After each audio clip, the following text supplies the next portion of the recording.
This is Sarah. Hey, I'm Sarah. Sarah was looking for a job, but wanted to stay local. That's right. First, she built a satellite, then launched it into space to send a signal transmitting her resume. This did not lend Sarah a job, but it did start a war with the Zarkon Nebula. I went too far. Yes, Sarah went too far, but you don't have to go too far to go far.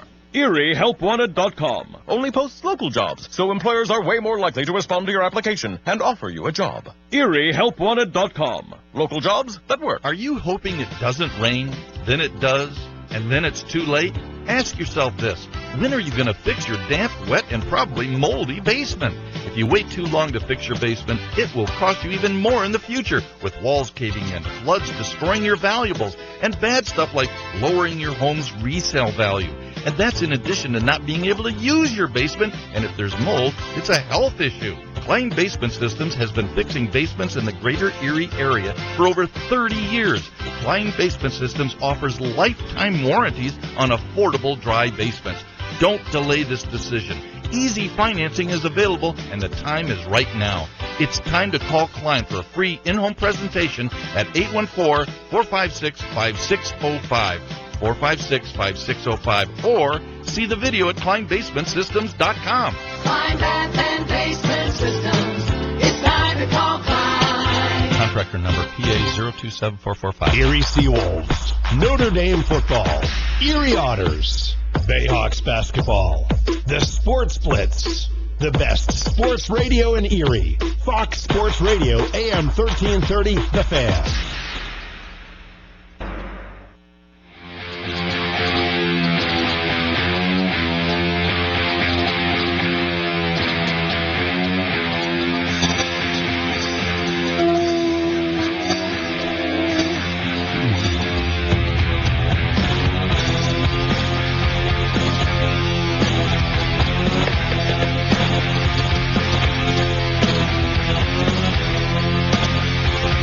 And I'm looking at these numbers for Kluber. These are historical, what he's done. Lowest ERA, first 5 career postseason starts. The only pitcher in the history of the game with a better postseason ERA, Christy Mathewson, back in 1911. Is he available? Can we pick him up? I think he can give you an inning. He can give the Cubs an inning if you need to. So Cleveland's taking Kluber all the way home. Kluber all the way home. Uber. Seaton's got one there. If you did Indians ride Kluber with a big U. Home. Kluber. Yeah, no, I got it. Yeah, you're doing your Fritzy there. Home. Kluber. Clue stats. Do you want? Tell me. Right. Continental Tire, any surface, every season there's a Continental Tire that delivers superior performance and unparalleled safety. Give your vehicle an upgrade with Continental's maximum performance tires. For more info on the tire that's right for you, check out ContinentalTire.com. From speedway to driveway, Continental puts you in the driver's seat. Phone calls coming up. Cam Newton talked to Roger Goodell, this according to Ed Werder from the Mothership. He wanted to talk about these hits in the pocket, and I wonder if he'll make public what he talked to the commissioner about. Is this one of those where the commissioner says, let's talk off the record. I want you to, full disclosure, tell me what your feeling is. What are we missing here? I like that they say they went back and looked at all the hits on Cam Newton, and he wasn't one of the more targeted quarterbacks. But then the NFL came out and admitted that they missed the call on Calais Campbell and the Cardinals. Yeah, Paulie. This may be obvious, but does Commissioner Goodell do this call and leak that they did the call with Cam Newton for the sake of player safety concern? One of my stars is concerned about his own safety. Of course I'm taking that phone call. But does he take a phone call from everybody now? Where does he draw the line and say, I can't take a phone call from Jordan Reed of the Redskins, the guy who's had 6 concussions? Now, he's not complaining. But at what point do you say, I'm sorry, I can't take the phone call from, Brian Hoyer? That's where I think it's, Cam said he was reaching out to the commissioner, so the follow-up was always going to be, have you talked to the commissioner? Have you talked to the commissioner? So he was forced to do this because Cam said it publicly. Yeah, McLevin. We would have ripped Goodell if he didn't see him. We praise Adam Silver for being in touch with players and Goodell not being player No, I friendly. understand it, but now you put yourself in a position where you're going to be selective of who you talk to. I guess the superstars. I mean, is that what it comes down to? Probably. But now we're going to find out who's a star and who's not. If somebody had a beef with the commissioner or a question, do we go down the list here and all of a sudden you get to that very fine line and all of a sudden you go, Matthew Stafford, I don't know. Now, am I going to pick and choose who I'm going to talk to? Because Cam reached out to him. What would stop Antonio Brown from saying, I want to talk to the commissioner, and I'm going to talk to him about these cleats that I'm wearing? Hey, I want to talk to the commissioner about end zone celebrations. So the commissioner's going to talk to who? Everybody? Only marquee guys? And how does he define who's marquee? Yeah, McClellan.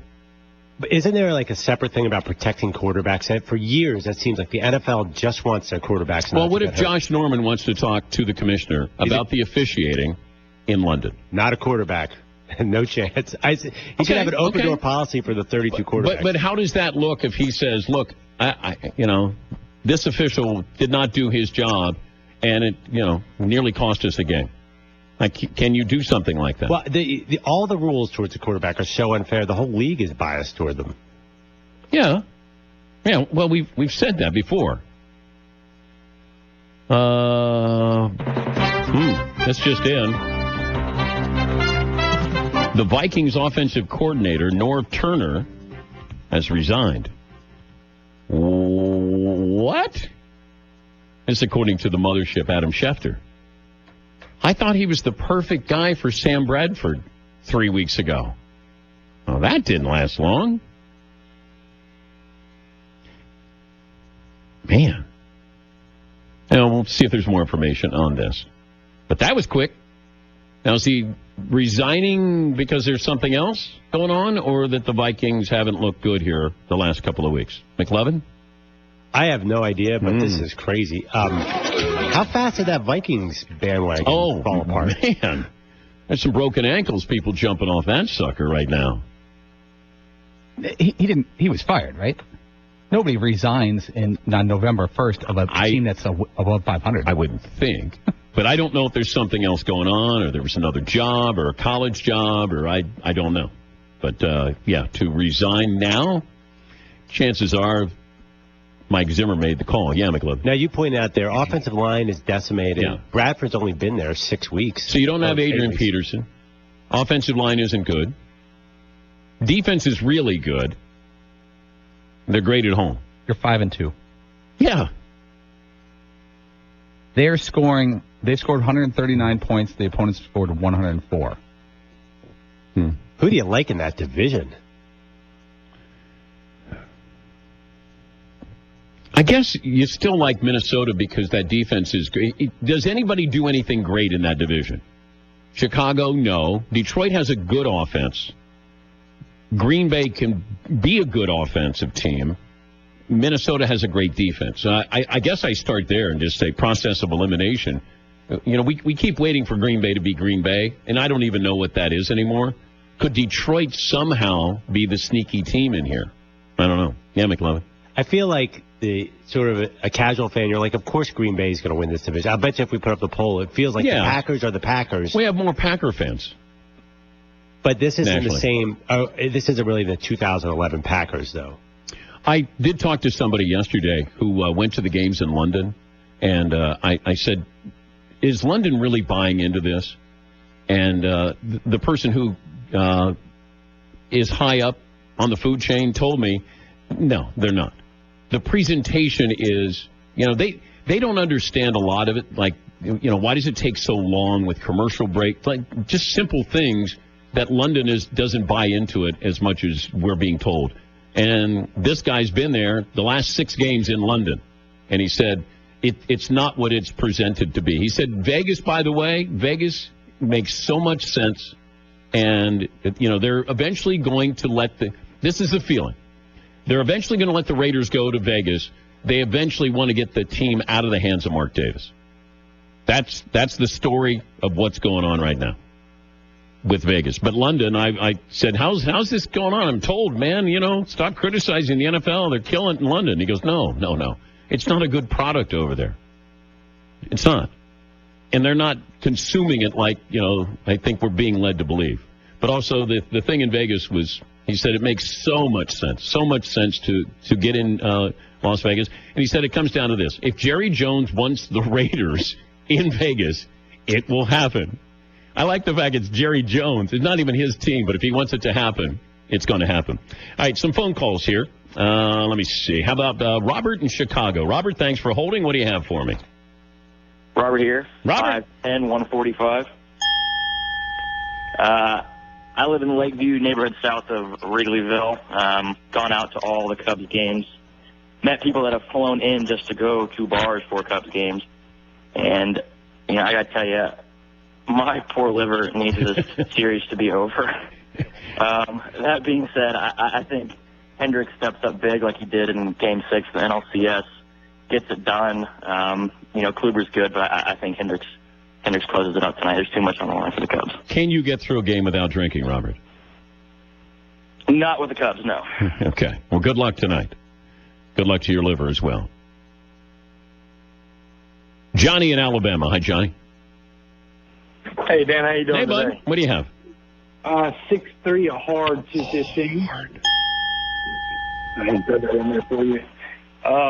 For the poll that you slipped in there, what you're sitting on today, I got Cleveland. It's time for Erie Otters Hockey on Fox Sports Radio, AM 1330, WFNN Erie. Now, let's go to the ice with Aaron Cooney.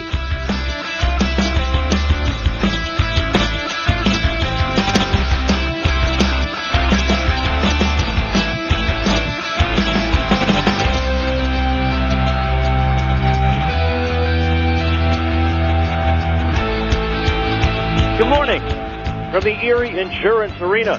The annual school day game set for 11 a.m. as the Otters wrapped up a tear during the month of October. As the Otters finished the month 10-1-1, set them atop the Midwest Division and Western Conference with 21 points. And coming off of another stellar performance this past Saturday over the Saginaw Spirit, as the Otters blanked another team here on home ice. The Spirit coming in having lost for the last 5 games, and the Otters kind of just taking advantage of a wounded animal at the Erie Insurance Arena, chasing starting goaltender Evan Cormier after 2 periods, as the Otters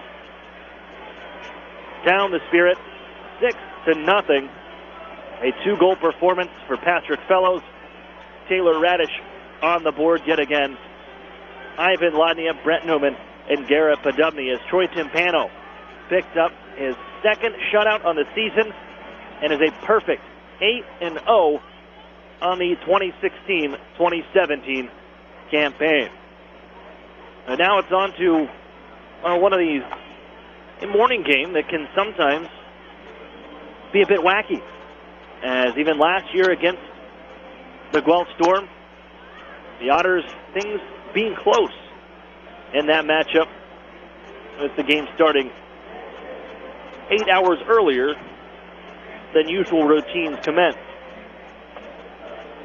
The Otters have seen some doozies here during that time, including a couple years ago against the Kitchener Rangers, where we saw 15 goals scored, and the Otters eventually taking the game 8-7 in a shootout. As you never know what you'll get. And an 11 a.m. start.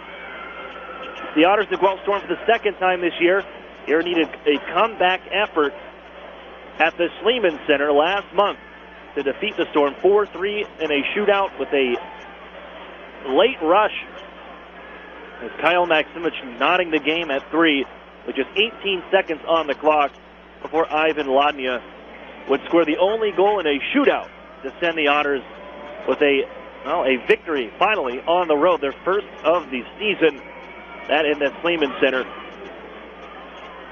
as they look to do that and defeat the Midwest Division rivals, the Otters, trying to continue on the tear.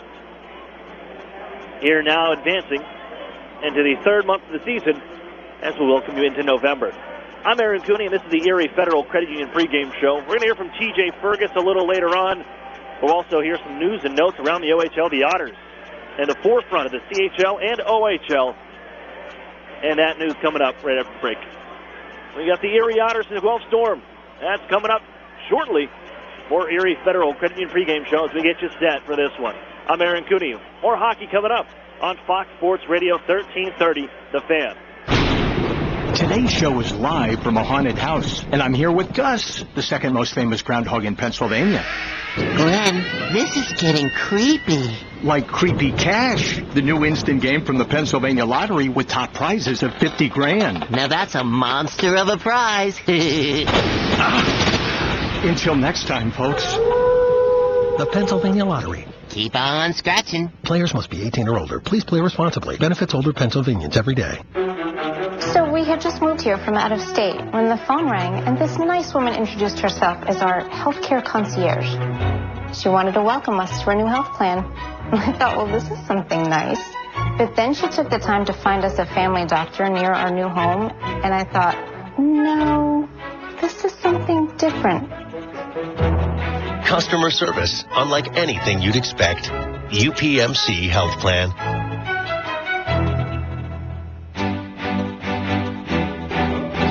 The Sheridan and Courtyard Erie Bayfront Hotels are proud sponsors of the Erie Otters. Join us for the pre- and post-game celebration at the award-winning Bayfront Grill or the brand-new Shoreline Grill. Let us help you fuel up for the high-energy game with our extensive menus and craft brew selections. You Otter be dining with the best.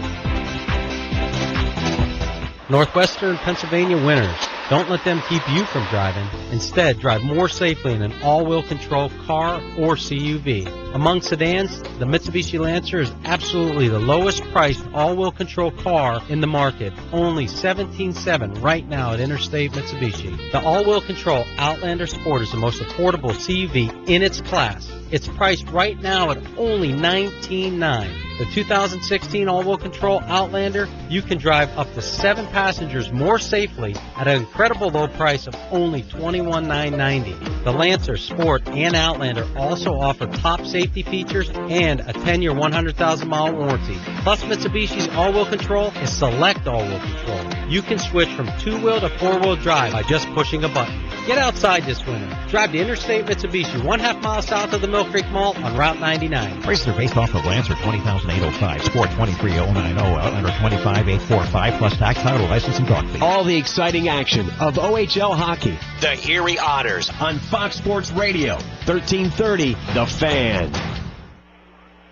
Welcome back into the Erie Insurance Arena. Aaron Cooney with you and the Erie Federal Credit Union pregame show. With lots going on for the Otters in the news yesterday as we're getting set for the school day game here.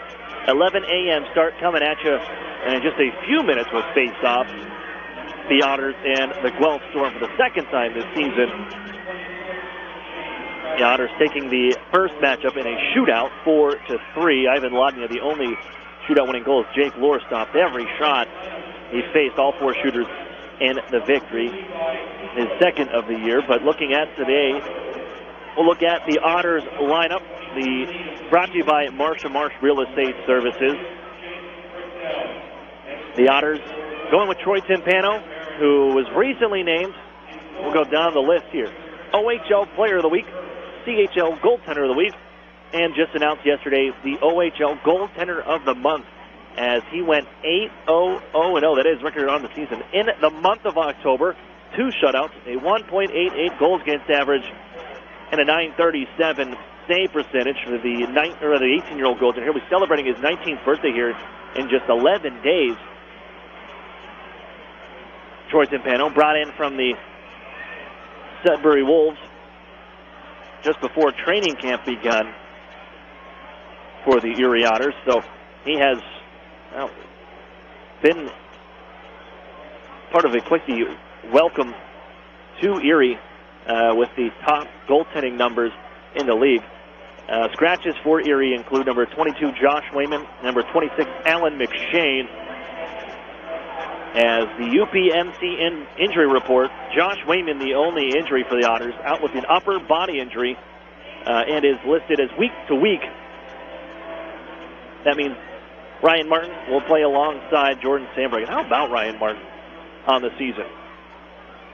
Coming in as, well, maybe it was that rookie that may get some time sparingly split with Josh Wayman. He's played in every game for the Otters so far. A +5, got an assist in 14 games played, 0 penalty minutes. Ryan Martin, 17-year-old, out of London, Ontario, sent last year with the St. Mary's Lincoln. He has been filled in nicely for the Otters, and one of the youngsters part of this group, and a first-year guy joining a rather veteran blue line for the Otters. It's probably the oldest group they got there on the back end between Fergus, Radish, Cernak, now Byrne and Stanbrook in their full second years with the Otters. And Alan McShane, the other scratch, he's at the under-17 tournament, the World Under-17 Hockey Challenge, playing for Canada Black, and he's second in scoring in that tournament. Had the game-winning goal and 2 assists last night against the United States in a 5-4 victory as their Canada Black. McShane leading that team to the top spot in Group A as they will head into the medal rounds here shortly after winning their group. So McShane's, he's performed great for the Otters in the mix for scoring amongst rookies. 10 points, 3 goals. He's filled in nicely on that top line for the Otters. We'll quickly look at the Guelph Storm. Liam Herbst will get the start. 4-5, 1-1, 3.55 goals against average, and an .899 save percentage. Their scratches include number 6, Ryan Merkley, number 21, James McEwen, and number 28, Luke Moncada, out for the Guelph Storm, who sit in the bottom of the Midwest Division and 9th place in the Western Conference. We got to take a break. We got more coming up on the Erie Federal Credit Union pregame show. We're going to hear from TJ Fergus next. Right after this, on Fox Sports Radio 1330, The Fan. An Erie landmark since 1953, Nunzie's Place serves generous portions of great food at reasonable prices. Family owned for almost 60 years, Nunzie's prepares the finest Italian food in Erie. Come see why the Erie Times News said Nunzie's is known for food that tastes good. Nunzie's Place, located at 2330 East 38th Street, near the Bayfront Connector. To call for reservations or place an order for takeout, call 825-2940. Nunzie's, known for Italian food that tastes good since 1953. SEO, text message marketing, social media. As a business owner, you know the best way to reach customers is online. Viral videos. But you don't have time to keep up with the latest digital marketing technology. Web design. That's where Local Edge comes in, especially for the one term you're most concerned with. ROI. As a full-service digital marketing agency, Local Edge offers turnkey solutions to grow your business online. From search engine optimization and marketing, to social media, to mobile advertising, to video promotion. Our expert support team is ready to customize a program to your needs and track results throughout the campaign. Plus, as a division of the Hearst Corporation, Local Edge is backed by the largest, most diversified communications company in the nation. So when you're ready to generate leads, find new customers, and increase your revenue, talk to the digital marketing experts. Visit localedgemedia.com.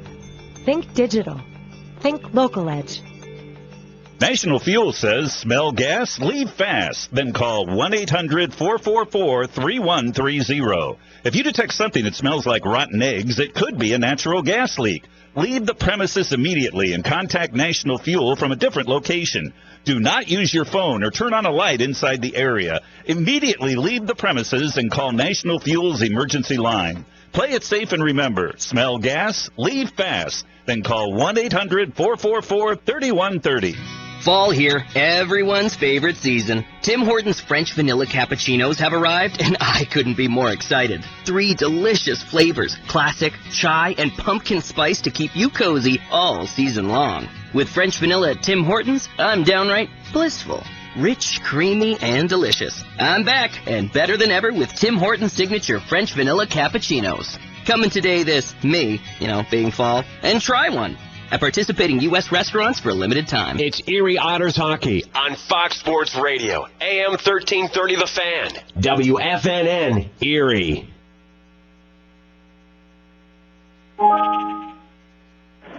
Here inside the Erie Federal Credit Union pregame show, TJ Fergus, my guest. TJ, what did I ask you back in the summer? You get the invite to go to Anaheim with the rookie camp. What did you learn there? What did you take from some of the professional experience and from some of those guys teaching things down to the youngsters coming in? It was obviously a lot of fun going down there. Just being there with the coaching staff and them helping you out, teaching you the best ways, to play defense. It definitely helped me a lot coming back here, and helps me, and I can tell the younger guys what to do now. Does that motivate you a little bit more? To go to rookie camp and even though draft year didn't work out, but coming to this season and re-enter in and everything, does it motivate you that much more performance for this season? Definitely. Going down there was a lot of fun, and that's something I would want to do. So working hard here all year, and I want to go back.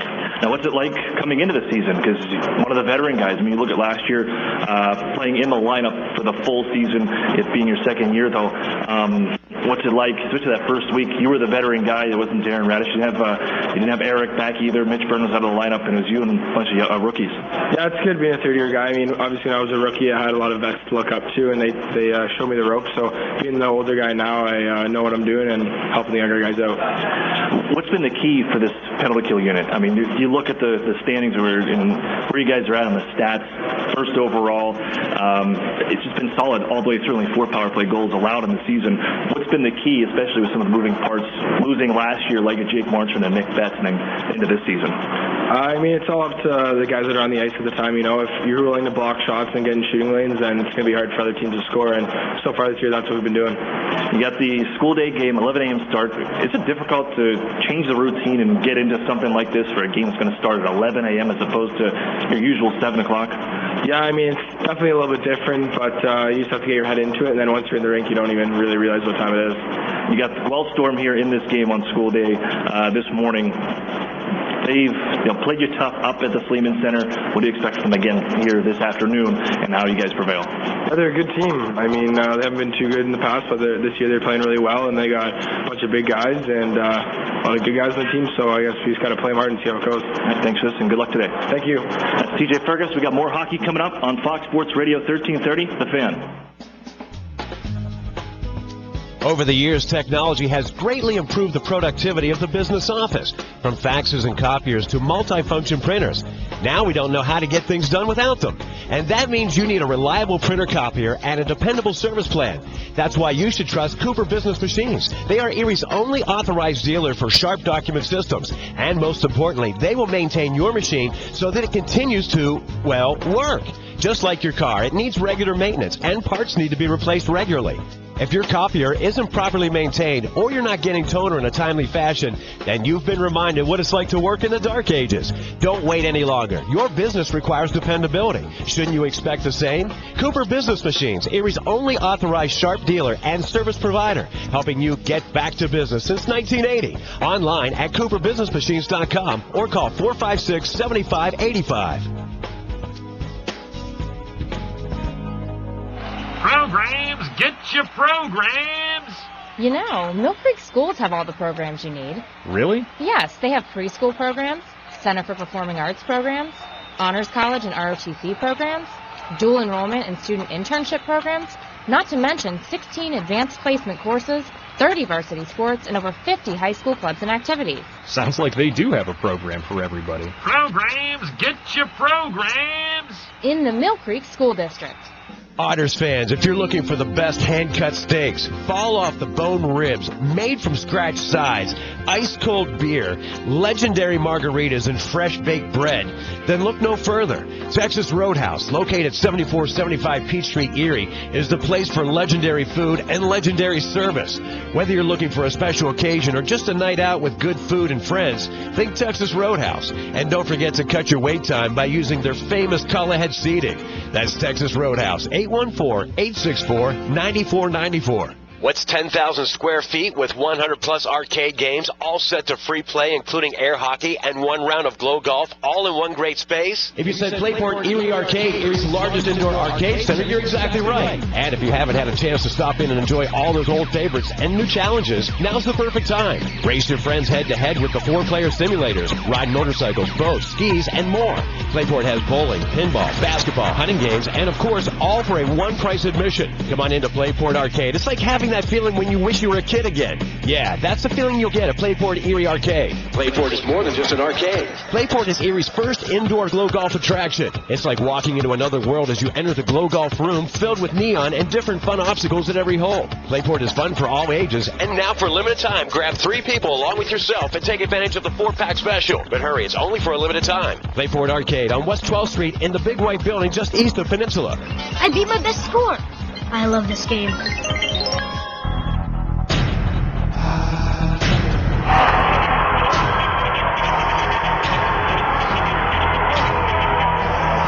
Good evening, ladies and gentlemen. Good afternoon, and welcome inside the Erie Insurance Arena, where this morning the Ontario Hockey League presents the Erie Otters hosting the Guelph Storm. Logan, everyone, Aaron Cooney with you, and yes, it is the annual school day game here, 11 a.m. start we're looking at as the stands continue to fill it up here with the local Erie schools. Get them in and some of them a chance to see hockey, maybe for the first time, but this game underway as the Otters are going to continue their dominance that has been on home ice, where they are 8-0-1 this year with the puck trickling out in neutral ice.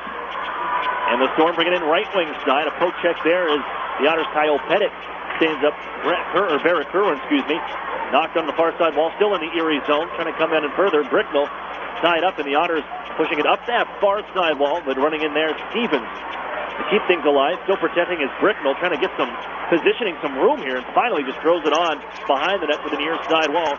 Storm cycling, now Stevens. Bumped there by Jordan Sambrook. As the Otters without Josh Wayman and no Alan McShane either. Puck slid onto the far side. Kyle Rhodes protects the puck, moves in behind the net, wheeling to the near side, trying to turn, looking for options now as the Storm changing behind the play. The dump by Rhodes to the near corner allows Cernak to grab it, move it on to Jordan Sambrook. He'll wheel it behind his own bench as the Otters make their change forwards ahead here a little over a minute into the start of this one. Fired out to the neutral ice. Tipped away from Carroll. The Otters have it. A chance here. Maximovich to break it. Maximovich trying to go back across, and that was defended and moves away. Semarukov leads the charge, giving a right wing side. Ratcliffe on in. On the back end towards the goal line. Puts it through towards the blue paint. Couldn't get there. Ratcliffe has it again. Gets to the blue line and just losing his edge. That was Carroll who fumbled the puck on the blue line offside. They'll dump in. Now it's Erie's chance here. Give it on to Fergus. Inside the Otter zone.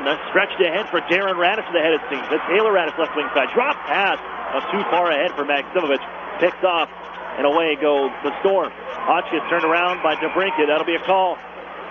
Alex DeBrincat will go for interference. And the Guelph Storm will have the first power play opportunity of the evening. Or morning. Getting used to throw off the entire, not just for myself, but I'm sure everybody tuning in, and even for the players here. A bit of a change-up. You go from your routine, maybe showing up at the rink around 4, 5 o'clock. Meetings and happening, now everything's going on in the morning. To start 8 hours earlier than you're used to. But on the power play, the Guelph Storm, 8th ranked power play at 18%. And with the puck down to the far corner, Giovanni Smith for the point, and now near side, thrown in front by Schnarr. And that misses everybody and all the way down ice. It trickles off that far corner and slides down to Guelph territory. 11 for 61 on the man advantage this season. The Storm, even on the right wing side and into the neutral zone. Trying to power his way on through. Nate Schnarr still trying to move it down further, but the Otters have him turned around and cleared down ice. Liam Herbst starting in net for the Guelph Storm. 4-5-1-1. 3.55 goals against average and 899 save percentage. He pushed it ahead and quickly into the zone. McNash back on Ratcliffe in the face-off circle. Puts a shot on goal. More of a pass. Couldn't get a stick on it with Steven. McFadden now Back down low, Radcliffe gives right side. Holding and coming down further, McNash. Pitch and catch, they hold it now into the circle, looking at for it. Stevens, Erie gets a stick on it, loose comes the goaltender, Campano covers up. After that, deflection towards his goal.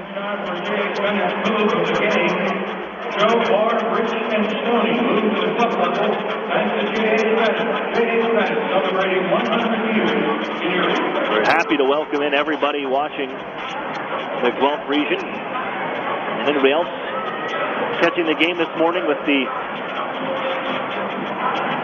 Rogers Sports Pack. We're happy to provide these games and get all the entire league, OHL, on TV markets.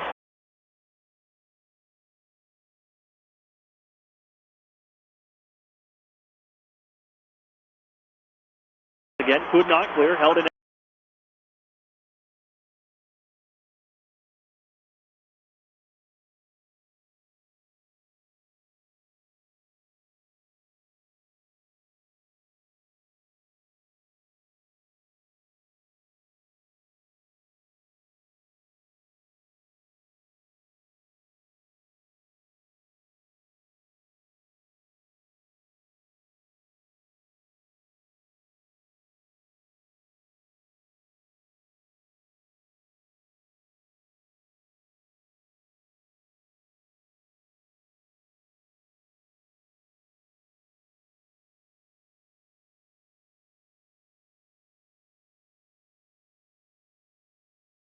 Again, could not clear, held in.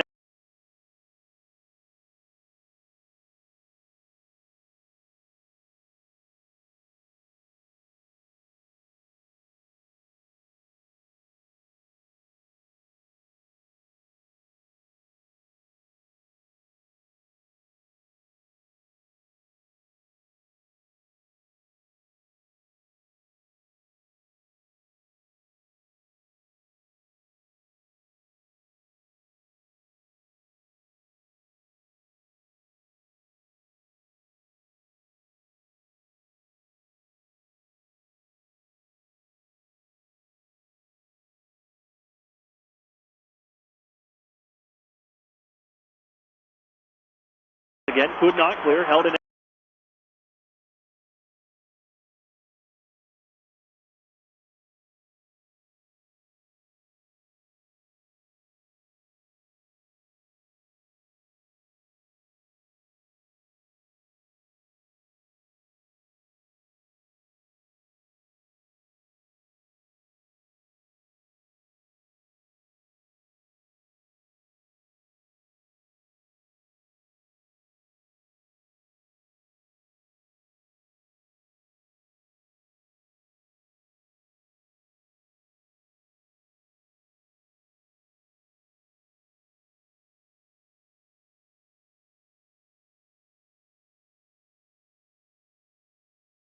Again, could not clear, held in.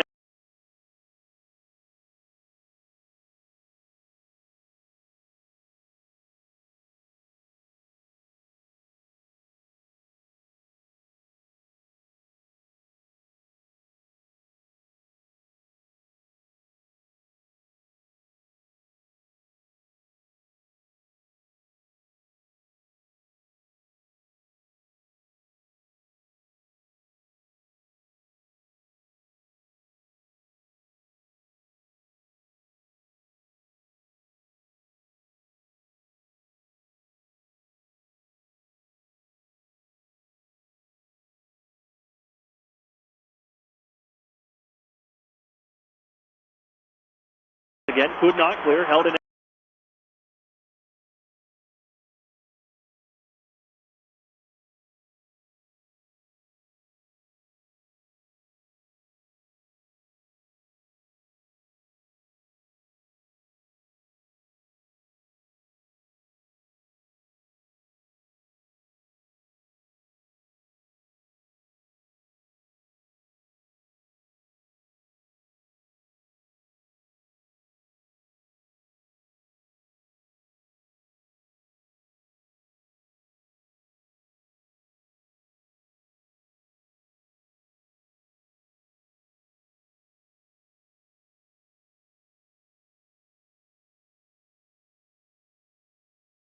Again, could not clear, held in.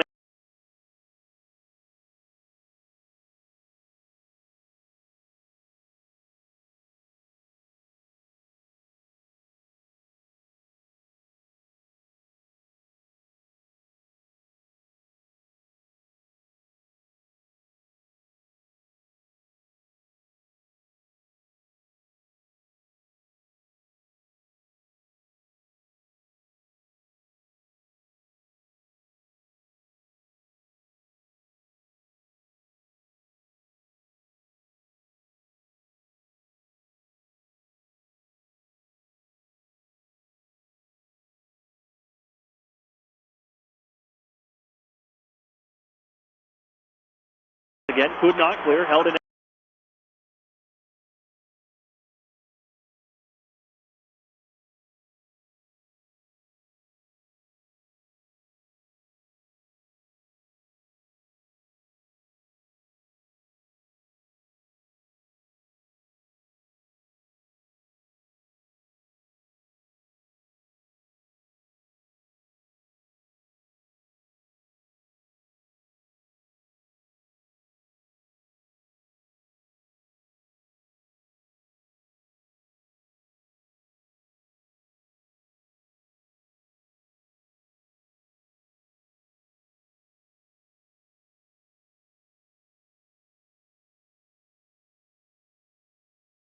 Again, could not clear, held in.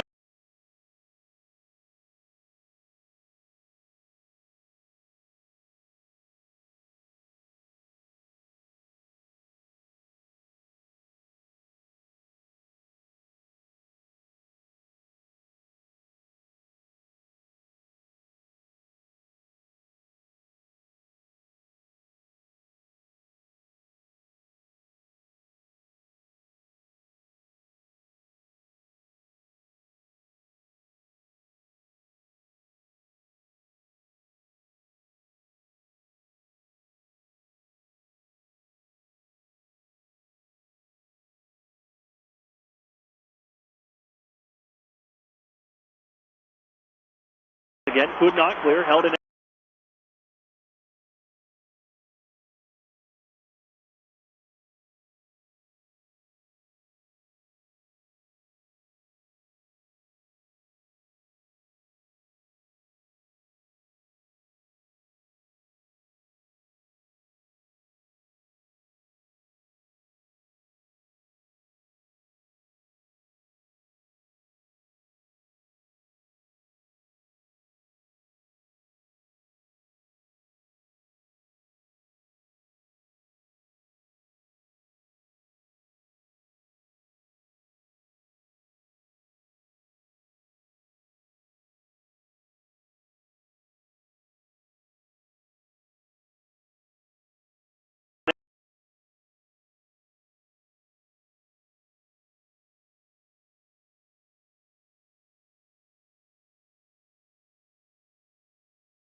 to Darren Radish and quickly to Maximovich. Maximovich trying to go through the box. DeBrincat had him, couldn't get it there. Here's DeBrincat now in front for Radish. The shot off the body of Pettit and knocked onto the corner. DeBrincat trying to poke it on loose. He does. Finds Pettit, comes near side. Maximovich has it. Erie regathers, settles it down.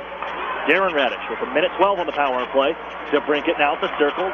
Back to Darren Radish. Waits through traffic. The shot. Pad stop made hurt.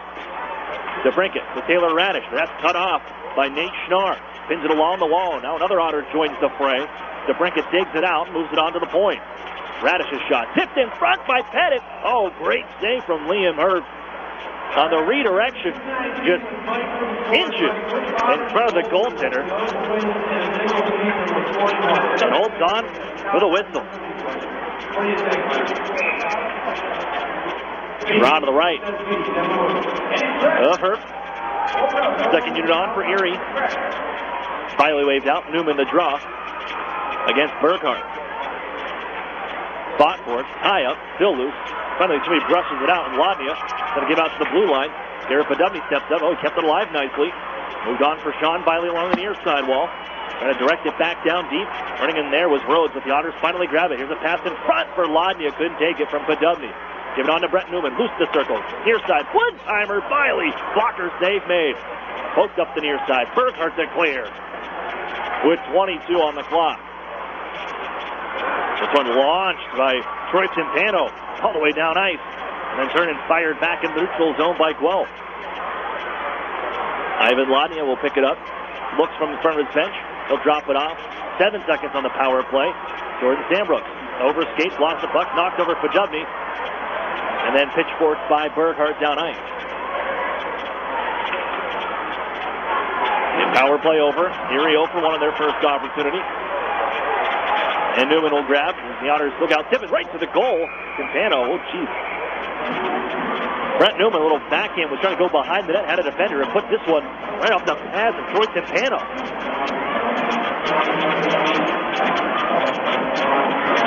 As the Otters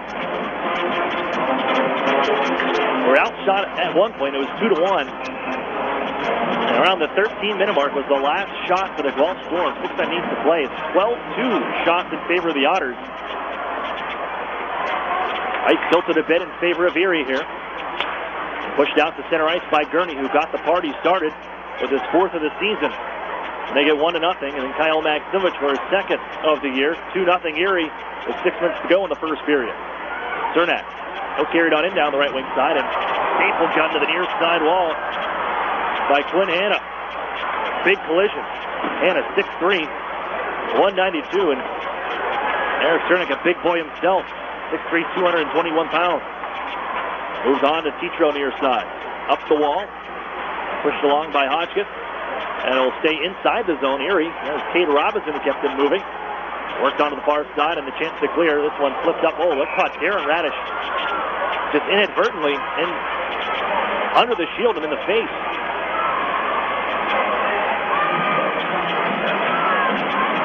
Hanna was just lifting that puck up to get it out of the zone and down ice on the high flip out, and Darren Radish just stepped onto the ice, and that thing caught him right in the cheek. And he's already sporting a bit of a gash on the right side of his face from taking a high stick a couple weeks ago. Then he takes one on the left side now, and BJ Adams, they got the whistle. He's going to switch the defensive pairing here one more time.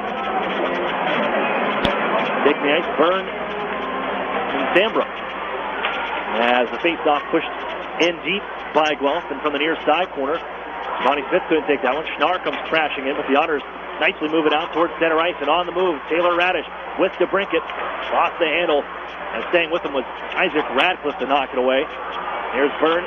The Otters back to their own zone. Look out, Smith the takeaway, goes to backhand, and stopped by Timpano. After the giveaway by Erie in their own zone, and Maximovich the other way. Flipping on up for DeBrincat. Off his skating in. Down on the near side corner. And chopped at by McFadden. Moved ahead to Ratcliffe. Trying to slide it across, but it was tied up by Maximovich. And that puck will roll back towards Erie territory as Maximovich directs it on in. DeBrincat comes up with it. Waits and fires. Scores!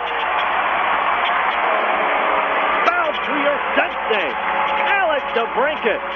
3-0 Erie. First period with 4:43 to go.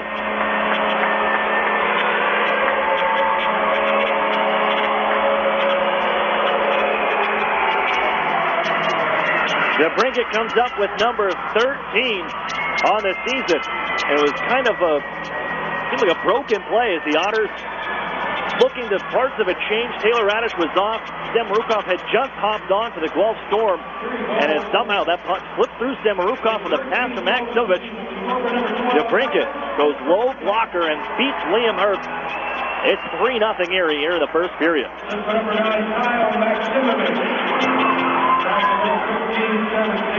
Here the Otters pushing it up on ahead. Bennett gives on left wing side. Newman back in front, rolling puck. Darren Radish, who's back out here, hasn't missed the shift. Taking that puck up high. All good, and the Otters come rolling back into the zone. 3 men strong. Newman left wing side. Spins off a check, and now holds. Comes high slot. Fires along the ice with a deflection. Never made it on goal. Newman back down low. On for Fellows. Right back to Newman. A chance. He fired off the side of the cage. Fellows now dancing behind the net. Takes a shove from Stemarukov. And it's working on to the far side while Stemarukov puts him along the ice. And the puck on loose. Guelph puts it off his stick, bouncing towards the blue line. Protecting and moved away by Burkhart. And up on ahead, McNash has it poked away by Erie. And there's Darren Radish to lead for Fergus in the final 4 minutes of the first period. Otters have scored 9 straight on home ice against opponents. As a big collision just in front of us as Rhodes knocks down Sean Biley. And here comes Sekuli down to the near side corner. Inside Erie territory. Sekuli heads on to the far side, watched by Darren Radish. Pick it up, trying to leave it along the corner. Kind of overskated as he sat there along the line. Moved up by Erie and Ladnia, finds Sean Biley.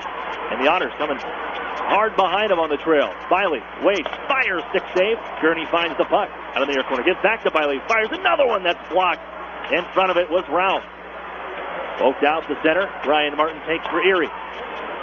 3 minutes to go. Shots 15-3 in favor of the Otters.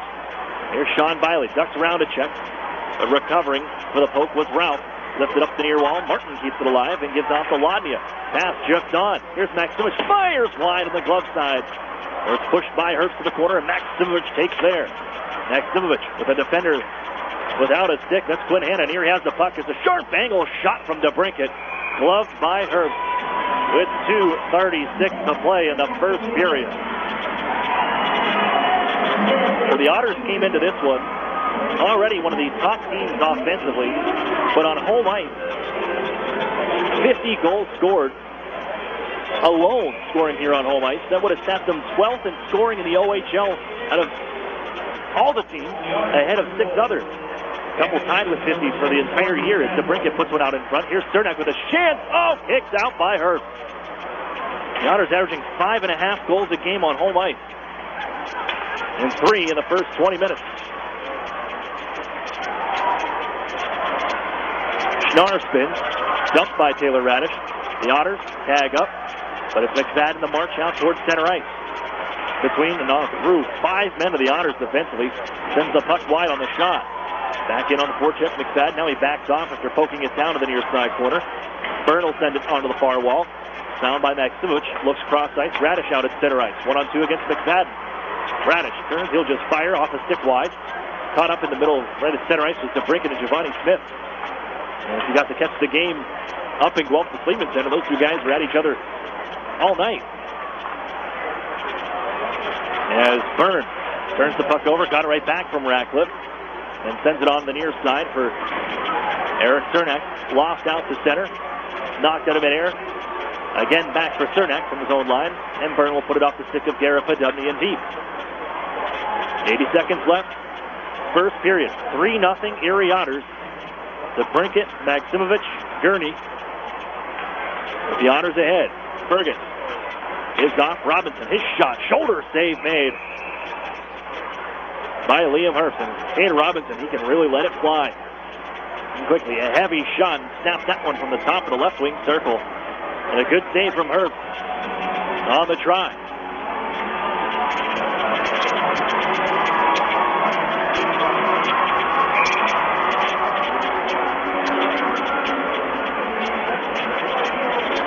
Drop from the far circle. Zakuli against Pettit. One back by 15 in white. Turning, here's Brett Newman after receiving the pass from Darren Radish. With good work, with Zakuli all over him. Takes the puck away and it's worked out towards center. Burkhardt chasing on the near side in the final minute. Down the left wing, Burkhardt hits the break at the half wall. Comes out to the top of the circle, leaving it towards the point. Comes back, defended by Newman. Now to the right side, a shot. Demarukov. It's stopped by Timpano. Back up the near side. Over skating, McNash just lost the puck and the Otters the other way. Offside, but chipped into the Guelph bench. After Patrick Fellows guarded in front by Samarukov, eventually chipped the puck off the stick of Fellows and into the Guelph bench.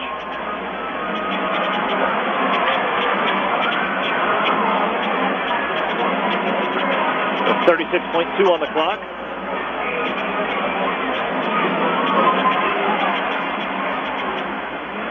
Poked on back. Here's McFadden. Looks right, and then pushed out to center. Stick handling now. They got to tag back up as Bricknell wanted to come in. Ahead of the play was Cedric Ralph, and the whistle for offside.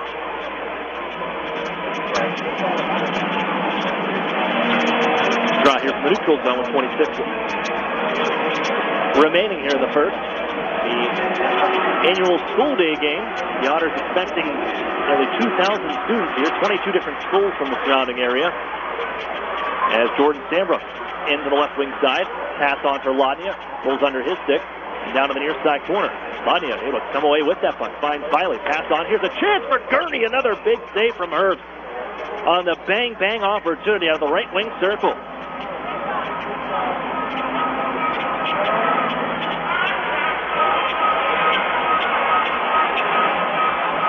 Otters 19 shots on goal. And a lot of them great opportunities, great A's, if you will. And Liam Herbst has come up good. He's goaltender of the week, opening week. In the CHL, here's DeBrincat.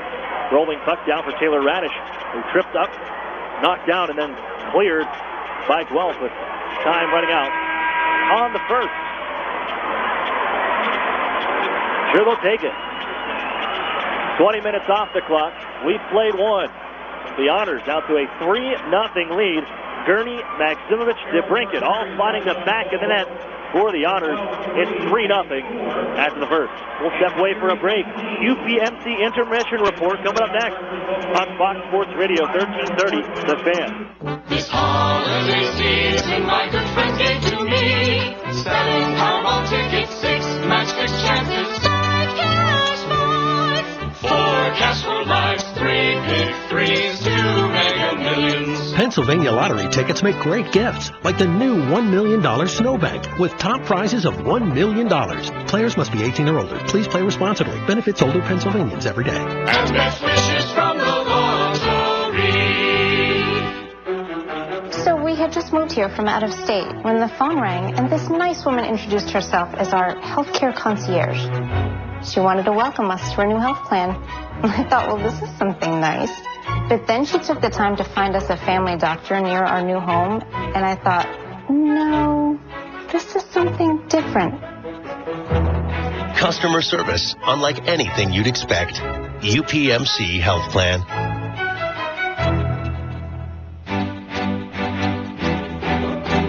The Sheridan and Courtyard Erie Bayfront Hotels are proud sponsors of the Erie Otters. Join us for the pre- and post-game celebration at the award-winning Bayfront Grill or the brand-new Shoreline Grill. Let us help you fuel up for the high-energy game with our extensive menus and craft brew selections. You Otter be dining with the best. Northwestern Pennsylvania winners. Don't let them keep you from driving. Instead, drive more safely in an all-wheel control car or CUV. Among sedans, the Mitsubishi Lancer is absolutely the lowest priced all-wheel control car in the market. Only $17,700 right now at Interstate Mitsubishi. The all-wheel control Outlander Sport is the most affordable CUV in its class. It's priced right now at only $19,900. The 2016 all-wheel control Outlander, you can drive up to 7 passengers more safely at an incredible low price of only $21,990. The Lancer, Sport, and Outlander also offer top safety features and a 10-year, 100,000-mile warranty. Plus, Mitsubishi's all-wheel control is Select all-wheel control. You can switch from 2-wheel to 4-wheel drive by just pushing a button. Get outside this winter. Drive to Interstate Mitsubishi, 1/2 mile south of the Mill Creek Mall on Route 99. Prices are based off of Lancer 20,805, Sport 23,090, Outlander 25,845, plus tax, title, license, and dog fee. The Otters skate here. Fox Sports Radio. 1330, The Fan. Welcome back here inside the Erie Insurance Arena. The Otters ahead 3-0 after the first period of play. Oh, that guy went down hard. They're doing the equipment relay. And that guy made the mistake of trying to hit the brake. All the way went down behind him. Egads. But hey, we're in the UPMC intermission report. So the Otters ahead 3-0.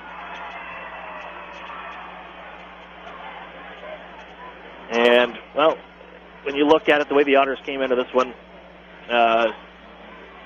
highest scoring offense, best offensive team in the league, best defensive team in the league, coming off their second shutout of the season this past Saturday against the Saginaw Spirit.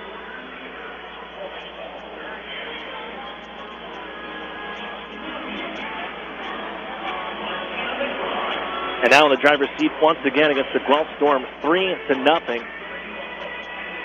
As the Otters just continue their dominance on home ice. 50 goals scored coming into this one. They're averaging 5.5 goals per game on home ice.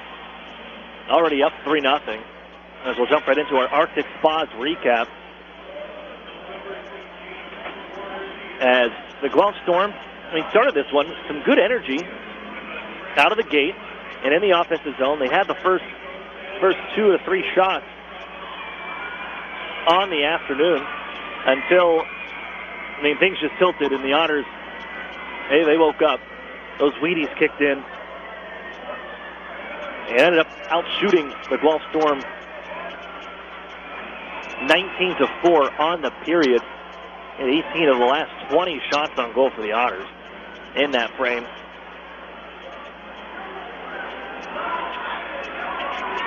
And when those things turned around, as the Otters only one shot in the first about 7 minutes, and it was about 13:04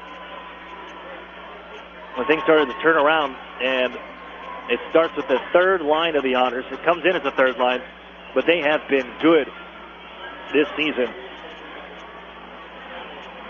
And they find the back of the net. Great play coming off of an offensive zone face-off win, all after an icing call in the Guelph Storm.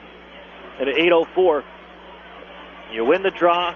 It's Ivan Lodnia with the puck along the far half, while the right-hander finds TJ Fergus along the top of the right wing circle, going cross ice on the pass. Winds up with the slap shot through traffic, deflected by Christian Gurney, past Liam Herbst. Otters take a 1-0 lead. Gurney, that's his 4th of the season, matching his offensive goal-scoring output last year in just his second season. So Gurney's got 4. The Otters are up 1-0. 47 seconds later, Otters do it again. And again, this is off another offensive zone face-off after an icing call. It's worked down the right wing wall by Eric Cernak, picked up by Taylor Radish. Now here's the problem. You got a 3-on-2 in the down low in the offensive zone from about the face-off dots in, after Guelph got caught up high. And with the puck in the right wing corner is Taylor Radish. He's got an Alex DeBrinket with the gun cocked from the hash marks in that right wing circle, just inside the slot, and then Maximich open in front. So you can't blame Guelph. They're looking. You got the top offensive player in the league with the puck. You got the top goal scorer in the league watching, waiting for that puck at the right wing circle.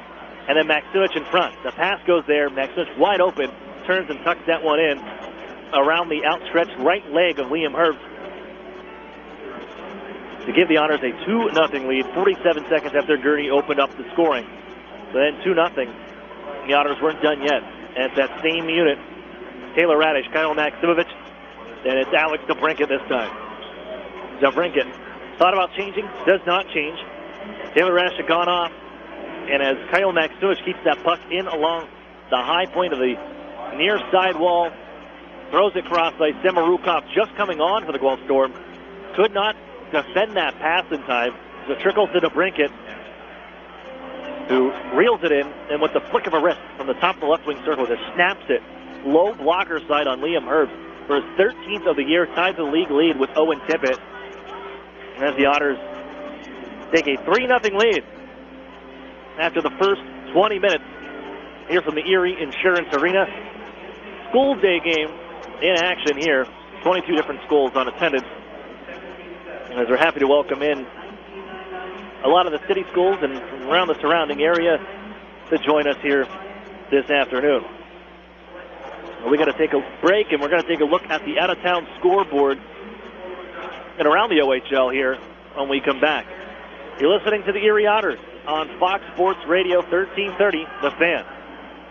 An Erie landmark since 1953, Nunzi's Place serves generous portions of great food at reasonable prices. Family owned for almost 60 years, Nunzi's prepares the finest Italian food in Erie. Come see why the Erie Times News said Nunzi's is known for food that tastes good. Nunzi's Place, located at 2330 East 38th Street, near the Bayfront Connector. To call for reservations or place an order for takeout, call 825-2940. Nunzi's, known for Italian food that tastes good since 1953. SEO, text message marketing, social media. As a business owner, you know the best way to reach customers is online. Viral videos. But you don't have time to keep up with the latest digital marketing technology. Web design. That's where Local Edge comes in, especially for the one term you're most concerned with. ROI. As a full-service digital marketing agency, Local Edge offers turnkey solutions to grow your business online. From search engine optimization and marketing, to social media, to mobile advertising, to video promotion. Our expert support team is ready to customize a program to your needs and track results throughout the campaign. Plus, as a division of the Hearst Corporation, Local Edge is backed by the largest, most diversified communications company in the nation. So when you're ready to generate leads, find new customers, and increase your revenue, talk to the digital marketing experts. Visit localedgemedia.com. Think digital. Think Local Edge. National Fuel says, smell gas, leave fast. Then call 1-800-444-3130. If you detect something that smells like rotten eggs, it could be a natural gas leak. Leave the premises immediately and contact National Fuel from a different location. Do not use your phone or turn on a light inside the area. Immediately leave the premises and call National Fuel's emergency line. Play it safe and remember, smell gas, leave fast. Then call 1-800-444-3130. The grilled bagel breakfast sandwich is back as part of Tim's 2 for $4 breakfast deal. Get yours at Tim Hortons Cafe and Bake Shop. Welcome to the High Top Resort. Hey, I'm not done. You need to know this offer is good with any of our delicious classic bagel varieties like everything, 12 grain, or even pretzel. Plus, you can have your choice of sausage or bacon. Okay, now we're done. Tim's 2 for $4 breakfast sandwich deal at Tim Hortons. At participating U.S. restaurants. Offer available on breakfast sandwiches for a limited time. Plus applicable taxes. Single sandwich at regular price. Keep up on all things Erie Otters by following us on social media. Follow the Otters on Twitter and Instagram at Erie Otters, and like us on Facebook at facebook.com/Erie Otters Hockey. You'll get up-to-the-minute news on all things happening with your Erie Otters, so check us out on social media today.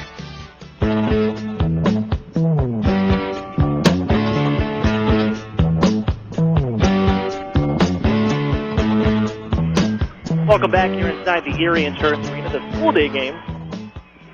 In effect, Aaron Cooney with you. This is the UPMC intermission report. As the Otters up 3-0 after the first 20 minutes. Goals from Gurney, Maximovich, and DeBrincat. And out shooting the Storm 19-4 after the first 20 minutes. It's now time for the out-of-town scoreboard, brought to you by the Sheridan and Courtyard Erie Bayfront Hotels. Proud sponsors of the Erie Otters. You Otter be staying with the best. It's the only game in action right now, but maybe some scoreboard watching going on in the early going of this season, because there's a big-time matchup coming up Saturday Otters and Kitchener Rangers tied right now for first place in the West and in the Midwest Division. Those two teams will meet up here at the Erie Insurance Arena as the Kitchener Rangers later on tonight will face and visit the Sarnia Sting at 7:05 start, and the Barrie Colts visit the Owen Sound Attack at 7 p.m. later on this evening, with the Otters up 3-0, the only game right now. That means the second period's coming up next. We'll have that for you as we wrap up the UPMC intermission report. Second period on the way on Fox Sports Radio 1330, The Fan. Over the years, technology has greatly improved the productivity of the business office, from faxes and copiers to multifunction printers. Now we don't know how to get things done without them. And that means you need a reliable printer copier and a dependable service plan. That's why you should trust Cooper Business Machines. They are Erie's only authorized dealer for Sharp document systems. And most importantly, they will maintain your machine so that it continues to, well, work. Just like your car, it needs regular maintenance and parts need to be replaced regularly. If your copier isn't properly maintained or you're not getting toner in a timely fashion, then you've been reminded what it's like to work in the dark ages. Don't wait any longer. Your business requires dependability. Shouldn't you expect the same? Cooper Business Machines, Erie's only authorized Sharp dealer and service provider, helping you get back to business since 1980. Online at cooperbusinessmachines.com or call 456-7585.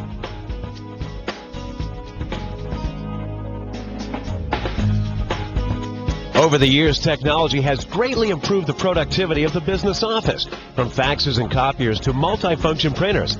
Now we don't know how to get things done without them. And that means you need a reliable printer copier and a dependable service plan.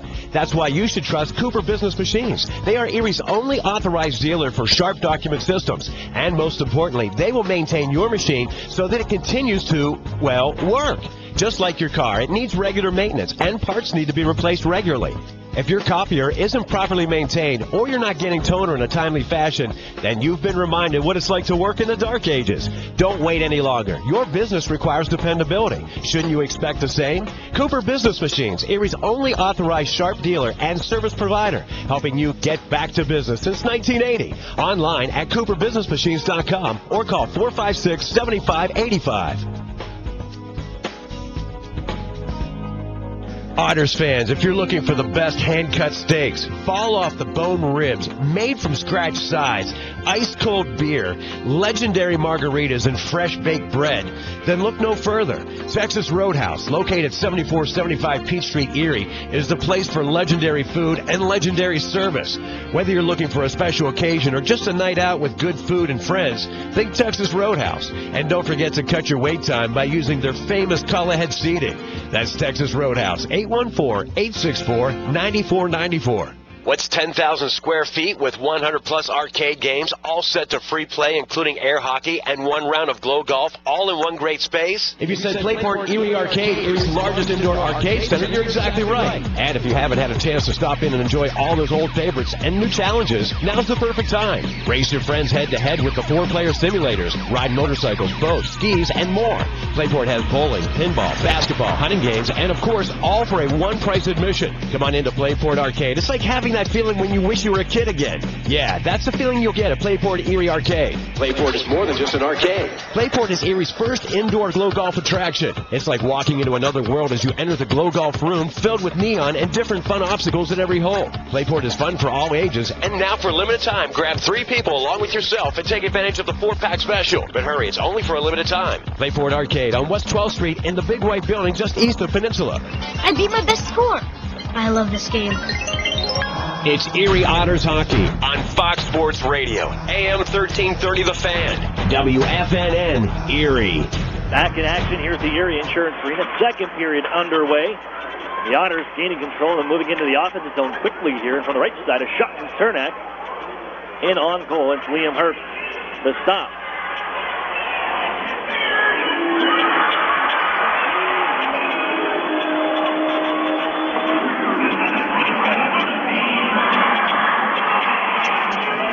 Otters ahead 3-0 this afternoon, the annual school day game. A face-off win, Darren Radish puts one on in front. They've hit their own man, Kyle Bennett. Pushed ahead, they had a Ratcliffe, but it rolls off his stick. Quickly, Tim Panos works it on to the far side, and the Otters move out to center ice.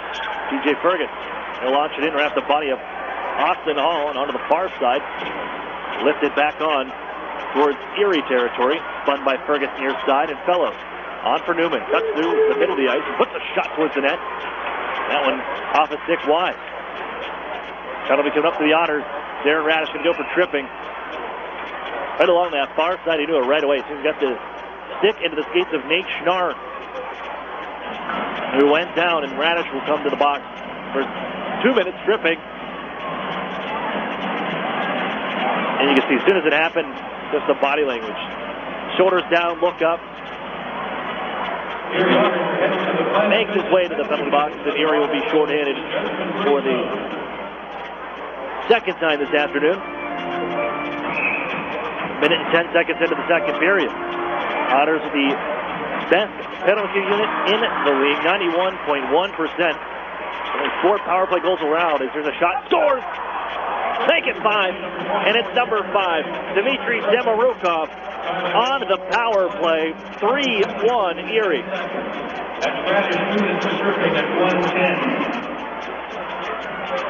Takes your 6 seconds for Guelph and Demarukov to bury one from the center point. And what a shot, a bomb for his first in the OHL. Demarukov makes it 3-1.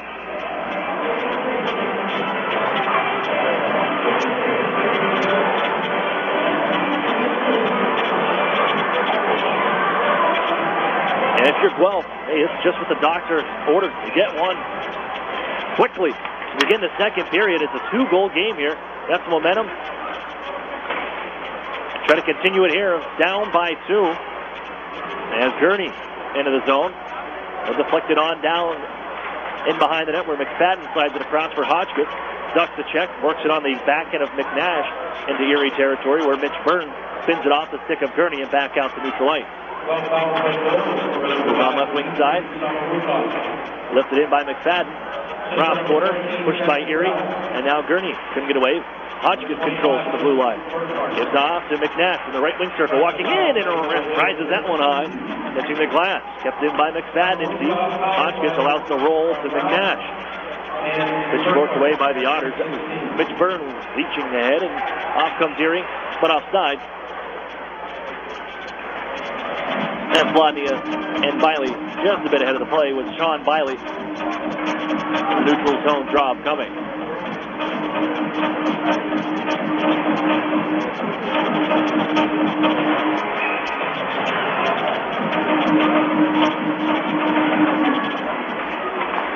The Otters allow 4 power play goals on home now. At home ice, I should say, and just 1 on the road. Pushed onto the far side. Here's Podubny out of his own end. Gives off to Cade Robinson to use the boards, get it out to neutral ice. Chasing Carson Edwardson. Kyle Rhodes has possession. On the right wing side. He'll launch it on in. Rims around, and here's Timpano. He'll play it up the near wall. Skipped by Edwardson. Lost at the blue line by Rhodes, and off goes Podubny. He'll skate wide right. Ducks checked and then run into by Demarukov. Tried a nice little finesse move, but couldn't get by. A big 6', 165. Dmitry Demarukov, who just made this a 3-1 hockey game. Erie from behind their own net. Martin pushed ahead for Edwardson. Able to chip it to himself and then push it right back for Jordan Sambrook. D-to-D for Martin. Up ahead to Brinkett. Going to drag it to himself. Guelph Storm, 2 players run into each other. That was Ratcliffe and Schnarr, but they have the puck, and it's Ratcliffe right wing side with 1 man to beat. He scores! Isaac Ratcliffe goes glove hand side on Troy Timpano. 3-2 here in the second period.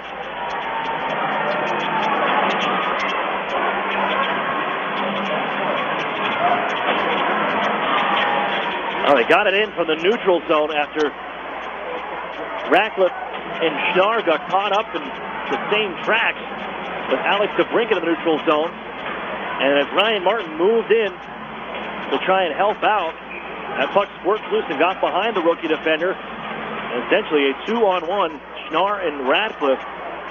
But Jordan Sambrook, the only defender. Ratcliffe takes the shot, beats Timpano short side. It's a one-goal game just like that. The Otters coming back into the offensive zone. They put out the Fellows, Pettit, and Newman unit. Trying to get some energy back here. It's been all Guelph. Here to start the second. Patrick Fellows looking for a hand pass. After it was played by Brett Newman, and the face-off will come out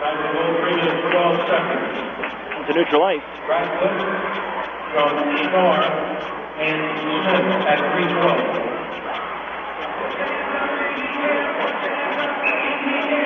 Not even 4 minutes into the second period. It's a one-goal game.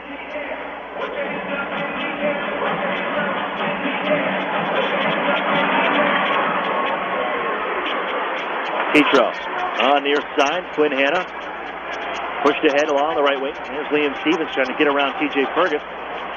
In to help out Alex DeBrincat. The Otters on the move, but thrown away. Stick lift. Here's Stevens left wing side from the circle. His shot off the body. Timpano and trickles to the near corner. Moves up the near side wall by DeBrincat. Kept in and alive by Kerwin. Got it on down for Quinn Hanna. Back to Kerwin now to the blue line. Petro takes it off the wall. Fires. That one skips down low. Bouncing down to the side of the cage. Back behind the net. Moving is Stevens and gives to the point. Hanna. His shot through traffic. Skips wide. And moved by Petro as he activates down to the corner. Pushed behind the net. Kerwin comes near side. Man just on Ratcliffe. Tries off the stick and caught Alex DeBrincat. Up high, and Ratcliffe has to give off the Smith. Big save. Timpano on the one-timer. Moved by Darren Radish. Ratcliffe cuts it off. Rolling puck here, just get out the center here.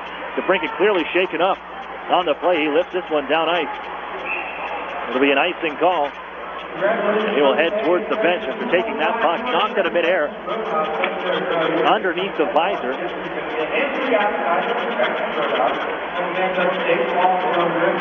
And into the face. He does get the clear. The Otters the icing call, and they'll make a change here. Other units in a one-goal game for the Erie Insurance Arena. Guelph Storm scoring on their first two shots, the second. It's 3-2 Erie. 4 minutes and 40 seconds in for the second frame. This one off a stick of Ratcliffe down deep into Guelph territory. Moved by Liam Herbst. Kept alive for a second by Mitch Byrne, but moved the other way by Schnarr. On for Ratcliffe. Returns around Cernak. They collide in the end boards. And it's Ratcliffe coming up with the puck over on the far side. Ratcliffe on for Giovanni Smith. Spinning it.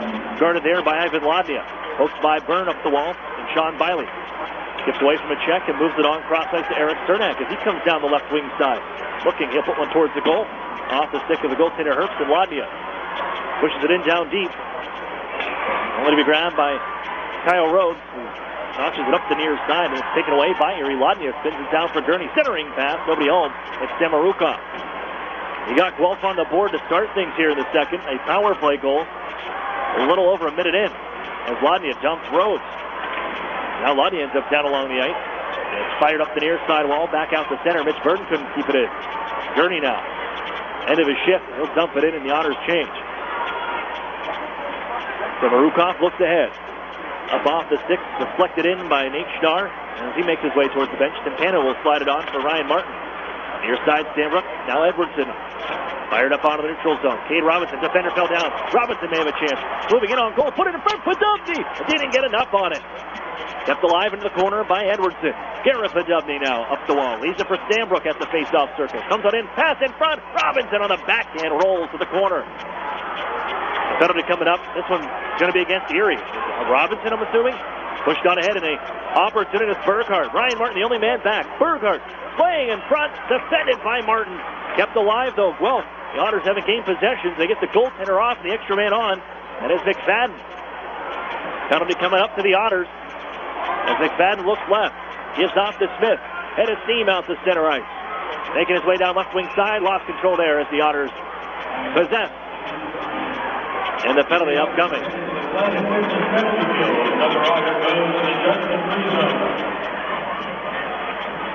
The penalty came over inside the Guelph zone.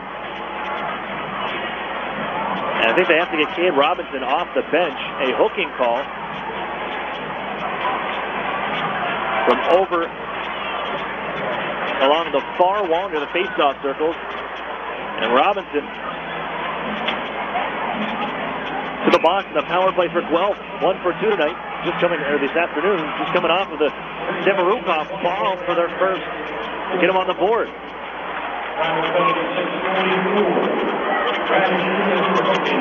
Pushed on down to the near side. And back out to the blue line. 12th in possession. Here's McFadden. McNash, right wing circle. Fires and scores. Albert McNash from the right wing circle. Sneaks it past Campano with traffic provided in front. And the Storm with 2 power play goals here in the second period make it 3-3.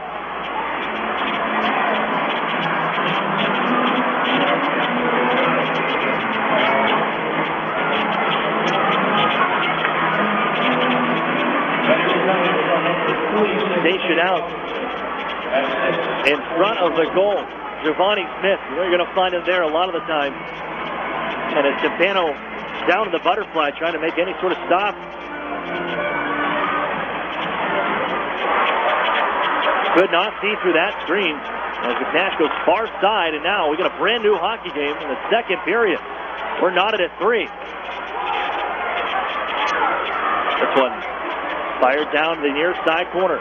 Mitch Burns comes out and plays it through the wickets. As both teams kind of split. And Erie guilty of an icing call. The Otters just 1 shot on goal here in this period. Chris Knobloch at the helm for the Otters in his 4th full season with the team's 5th overall. After joining the team 5 years ago in November. This one put out for a shot wide up the blue line. Deflected onto the far corner by Eric Sternak. Working up the wall, Kerwin as the Otters chip it up on ahead. It's partially deflected. Icing's waved off here. They're waiting for the call. Menard was watching as Erie, though, in the offensive zone. To Brinkett, Radish, he's open. Fires, and it knuckled. Oh, it slipped up on him last second. Getting a piece of it, Liam Herbst. This one sent on ice again, and Liam Stevens, he's going to beat the icing call. Put it off the body of Eric Sternak, who shoves him down to the near side corner. Watching also Kerwin. Stevens comes out of the pile-up. Tried to pass in front. Didn't get enough on that one as it rolls away, and Erie pokes it out towards center ice. Fired on in by Taylor Radish. Liam Herbst, he'll look to move it near side. Gives to the D, and now Sekuli up the wall. Puts it off the body of Kyle Pettit, and the Otters take it away. Give off to Taylor Radish. Still out here. Fires one off the mask of Herbst. And deflects up out of play. On that shot from Taylor Radish at the right wing circle. That's 2 opportunities that he was hoping.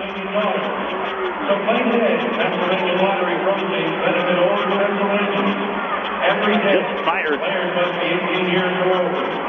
A little wide on the first opportunity. And the second one puts it off the mask of Herbst, who has been solid here throughout.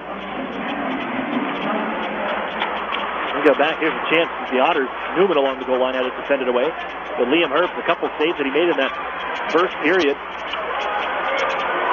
keeping them within it. Here's a chance now. A break from McNash, and he's shoved off his skates by Ryan Martin defensively on the break. There he puts it on down ice. On his horse is Patrick Fellows. The icing call will not happen with that puck running out of steam near the face-off circle.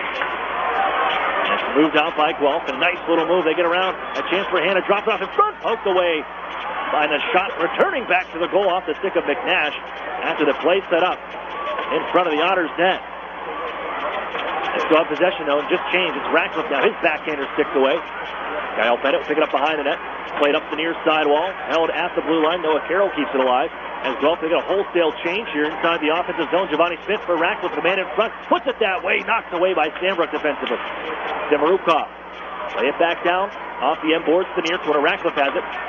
Hands off to Nate Schnarr. Twisting and turning to the blue line. And back down Carroll. Trying to find Giovanni Smith. And in to help out Ratcliffe after Schnarr was tied up. Patrick Fellows steps in front of Giovanni Smith and the Otters. Moving out towards center. There's Brett Newman gaining red and jumping in. Big boys to defend. Nate Schnarr, 6'3". Isaac Ratcliffe, 6'6".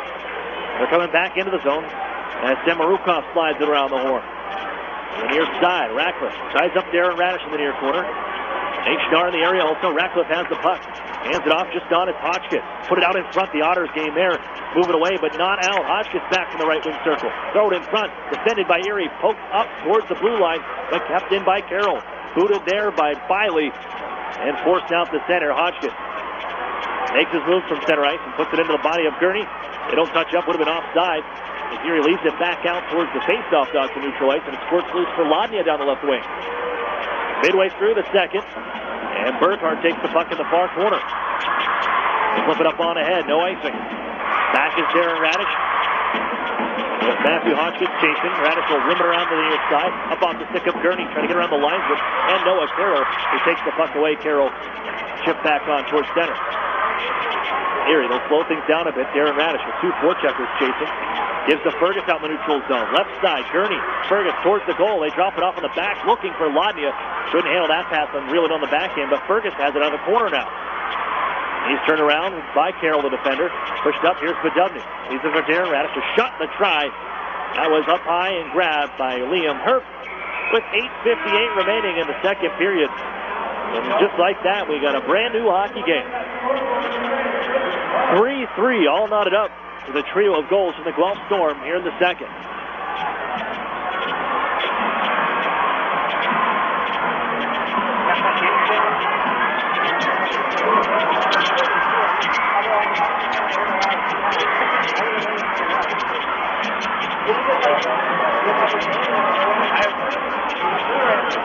Keep your clothes in top shape with Chido's Dry Cleaners, complete with an easy, accessible drive-through and free pickup and drop-off. Chido's Cleaners are second to none. That's Chido's Dry Cleaners, the official dry cleaning service provider of the Erie Otters.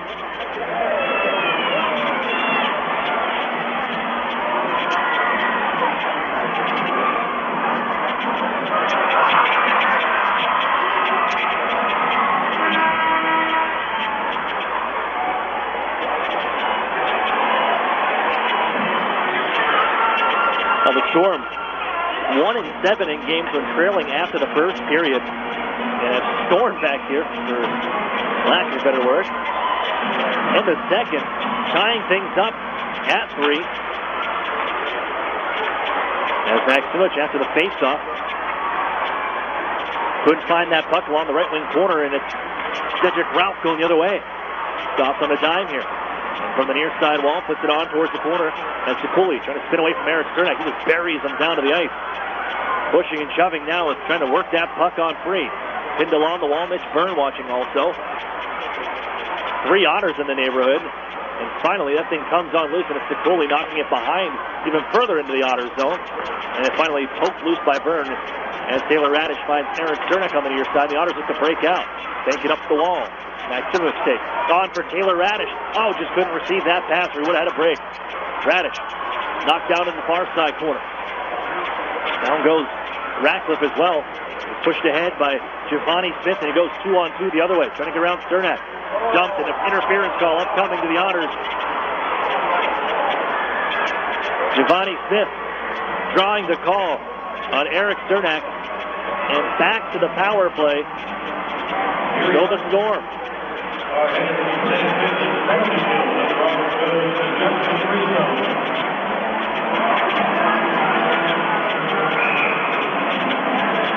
The Otters, who coming in this one, have only given up, they've given up the least power play opportunities in the league thus far. Only 45 times they've been shorthanded. Now find themselves short for a 4th time tonight. After a clear, McFadden now. McNash, who tied the game, gives off to Nate Schnarr. Nice move around Patrick Fellows. Comes down the right wing side, Schnarr, and gives off to Hodgkin. As they set up shot, Giovanni Smith reaching, couldn't keep that puck in from the blue line as it pops out towards center. The chance to errant pass and whistled off the glass by Fergus. With a little under 7.5 to play in the second period. The Guelph Storm a chance to take their first lead of the afternoon on the power play here. Eric Sternak in the box, another minute 15. Spun around by Darren Radish, deflected by Gurney. A chance here for Newman.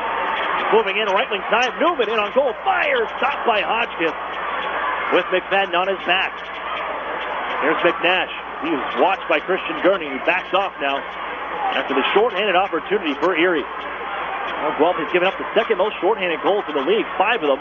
Second to Sudbury. There's a chance though. Here's a shot. Big bad stop by Tim Pano as he robs Isaac Ratcliffe. on the play in front. Oh, my. The move between the two Ds. And that pass from Hodgkins right on the money for Isaac Ratcliffe. But what a stop from Troy Timpano, moving right to left. Pad along the ice, the glove up also. Keeps this game tied. We'll remember that save. Tie game at 3. Give out Demarukov, left side. Holding, waiting. Cedric Ralph, put it down in front. Power move, trying to put it between the legs. And a chance towards the net. And another save. Timpano stopping Isaac Ratcliffe.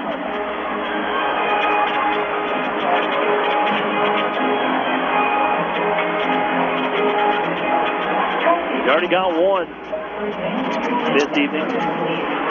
Isaac Ratcliffe. Shortly after the Demarukov goal.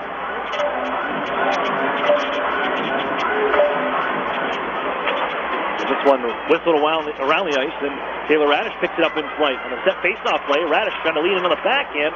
Runs in towards Herbst, just ran out of real estate. The two fenders getting back for Guelph. There comes Berghardt, coming down the right wing side. Steps around Darren Radish, takes it in behind the net.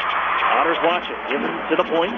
Demarukov, wide, fires, blocked by Alex DeBrincat. Radish will flip this one up on ahead. Bouncing puck, knocked out of midair by Demarukov, and that's huge because Taylor Radish and Alex DeBrincat were both moving in shorthanded. Out of the box, they've killed it off. Out comes Eric Cernak, even strength 5-on-5. Cernak now makes his way over to the bench as the dump in from DeBrincat. Settled by Herbst, and behind the net, Noah Carroll will survey the scene. Final 6 minutes of the second period, and they steal here from Fergus. Taking that pass away at his own defensive blue line as the Otters push it on ahead for Biley. Unable to reel that one in. Here's Cooley for Guelph. Then Marukov and now Carroll. Skates out left wing side into the neutral zone. Ducks around one check. Moves it in towards behind the Otters net. TJ Fergus defending there and on for Cooley. Going to go right back to Bricknell. Darren Radish, TJ Fergus watching, and down goes Cooley, buried by Radish. Fergus battling away also, and Bricknell now back in. He'll kick it loose and move it on to the near side. Jake Bricknell toss it towards the goal, stopped by Timpano with the paddle, and he'll cover. 4:56 remaining.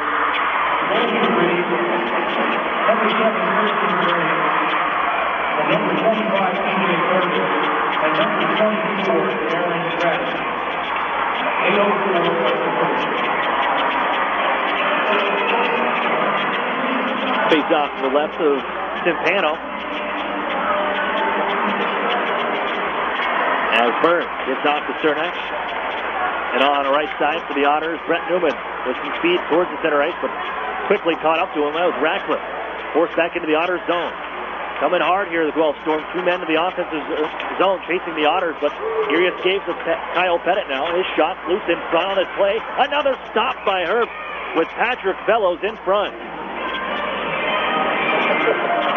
Oh, Herbst left the shot from Pettit sit in front.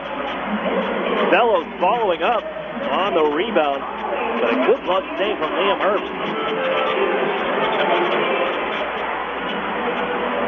The offensive zone draw coming.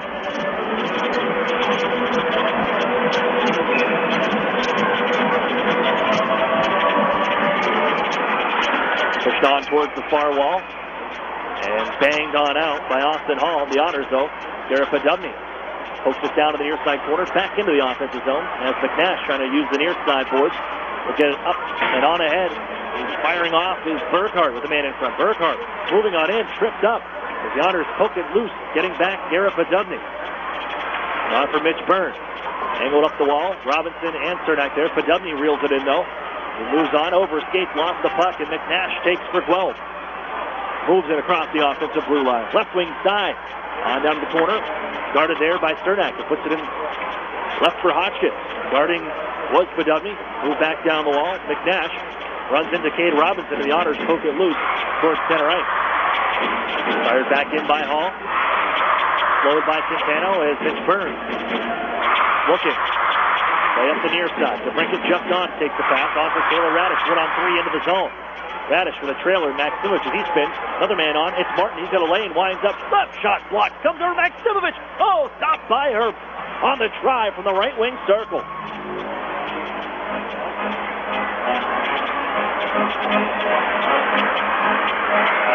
Good awareness from the Otters on the change and quickly opening things up. Ryan Martin along the left side. Shot blocked. Maximovich finding that loose puck at the circle. Can't beat her still. Here's Martin again. Defers to Sandbrook. He steps in and falling down gets the shot off. That's poked away by Liam Herbst. On up the wall. Taylor Radish trying to keep it in the zone.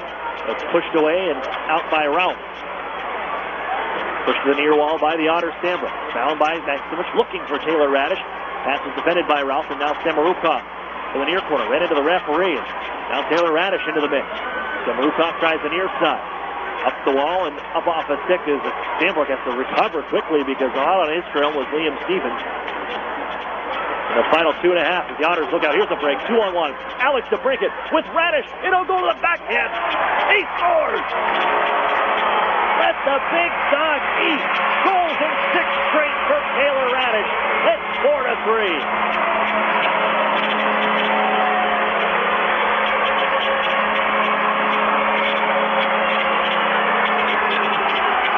And I tell you what, Guelph has done a great job all game long, not allowing that to happen. Letting loose Taylor Radish and Alex DeBrincat. And up until that point, they've done well defending maybe the top duo in the OHL, DeBrincat and Taylor Radish, but that time they got loose and in just enough time at the tail end of their shift to set up Taylor Radish for his 12th of the season and reclaiming the lead 4-3.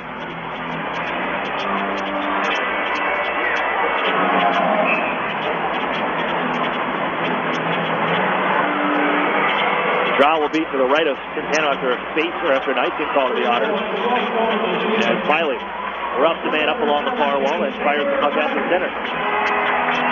Petro on back in the final 2.5. Takes the pass back from Carroll.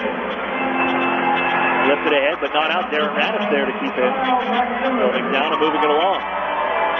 It'll read Taylor Radish from Alex DeBrincat and Kyle Maximovich as the pass ahead in flight. Nate Schnarr gets around Darren Radish, left wing side of the circle. Try to put it out in front. Defended on the back end there was Gurney to knock the puck loose to the far side. Going down deep. Here's Giovanni Smith now. The near side, turning from the circle. Shoved to the ice by Darren Radish. Great defensive work, but the Otters cannot clear. Here's Ratcliffe try. Stopped by Timpano on the high slot.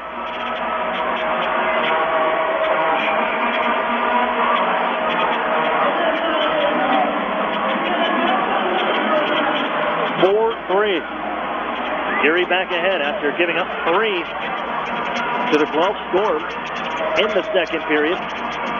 Taylor Radish extends his goal-scoring streak to 6 games.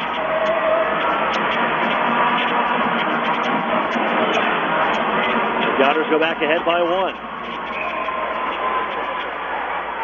Play blown dead here on the false face-off.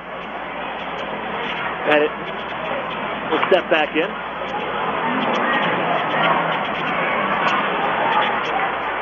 At it now, 2 men go down to the ice and a chance right off the face-off. I don't think anybody really knew where that puck was with so many men falling down at the dot. There's a chance that run off the pike for Guelph.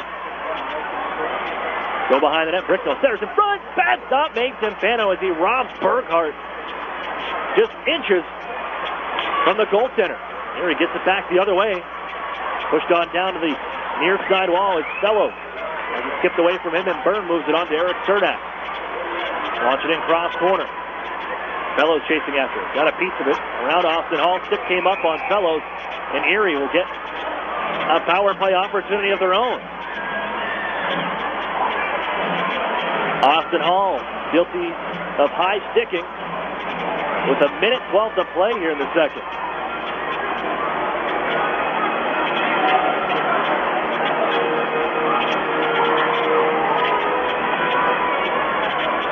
Erie 0 for 1 this evening.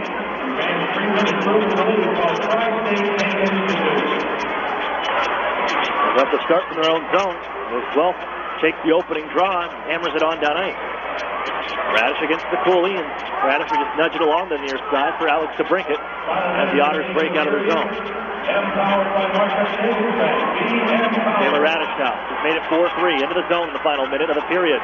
The Otters, though, give it away to Cooley, takes it from Taylor Radish and flips it over to the far side wall. There's Darren Radish back. Chips it on for Alex to brink it. Off come the Otters, out ahead to center ice. To brink it in flight, but offside. Taylor Radish just a bit ahead. 36.9 on the clock in the second period.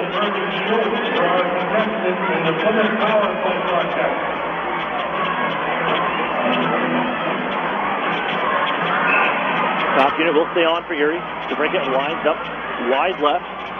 They can win this back, so Darren Radish is going to skip him off. In with some speed if they can. And it bounces in towards the offensive zone and hammered quickly out off the boards and towards Erie territory where Radish has to reach to knock that one away from Giovanni Smith. Darren Radish ahead to Taylor Radish. Cross ice, reeled in by DeBrinket. Left wing side into the zone. 20 seconds remain on this period. And that pass chipped away by Hutch, who's got a stick before Max Simovich could. Erie back to their own end. They'll find DeBrinket. Looks right. That pass also picked off by Giovanni Smith. Fired on down ice in the final 3 seconds as Erie will let the clock just tick down and still take the lead. They give up 3, but they get one themselves. The Otters and Taylor Radish will take a 4-3 lead into the intermission after 2 periods of play. Ticket for a break. The UPMC intermission report coming up next on Fox Sports Radio 1330, The Fan. This holiday season, my good friend gave to me 7 Powerball tickets, 6 match-fix chances, 5 cash for 4 cash for lives, 3 pick 3s, 2 Mega Millions. Pennsylvania lottery tickets make great gifts, like the new $1 million snowbank with top prizes of $1 million. Players must be 18 or older. Please play responsibly. Benefits older Pennsylvanians every day. And best wishes from the lottery. Whether you're a student athlete, a seasoned competitor, or a weekend warrior, UPMC Hammett Sports Medicine is the only regional program with more than 30 years of experience treating sports-related injuries. From sports injury prevention to specialized treatment, visit us in our facility located in the Bayview Center at 100 Peach. UPMC Hammett Sports Medicine is recognized for its expert treatment and rehab of any sports injury. Count on UPMC Hammett Sports Medicine, the choice of area athletes. Visit upmchammett.org for more information. The Sheridan and Courtyard Erie Bayfront Hotels are proud sponsors of the Erie Otters. Join us for the pre- and post-game celebration at the award-winning Bayfront Grill or the brand-new Shoreline Grill. Let us help you fuel up for the high-energy game with our extensive menus and craft brew selections. You Otter be dining with the best. Northwestern Pennsylvania winners. Don't let them keep you from driving. Instead, drive more safely in an all-wheel control car or CUV. Among sedans, the Mitsubishi Lancer is absolutely the lowest priced all-wheel control car in the market. Only $17,700 right now at Interstate Mitsubishi. The all-wheel control Outlander Sport is the most affordable CUV in its class. It's priced right now at only $19,900. The 2016 all-wheel control Outlander, you can drive up to 7 passengers more safely at an incredible low price of only $21,990. The Lancer, Sport, and Outlander also offer top safety features and a 10-year, 100,000-mile warranty. Plus, Mitsubishi's all-wheel control is select all-wheel control. You can switch from 2-wheel to 4-wheel drive by just pushing a button. Get outside this winter. Drive to Interstate Mitsubishi, 1/2 mile south of the Mill Creek Mall on Route 99. Prices are based off of Lancer 20,805, Sport 23,090, Outlander 25,845, plus tax, title, license, and dog fee. All the exciting action of OHL hockey. The Erie Otters On Fox Sports Radio, 1330, The Fan.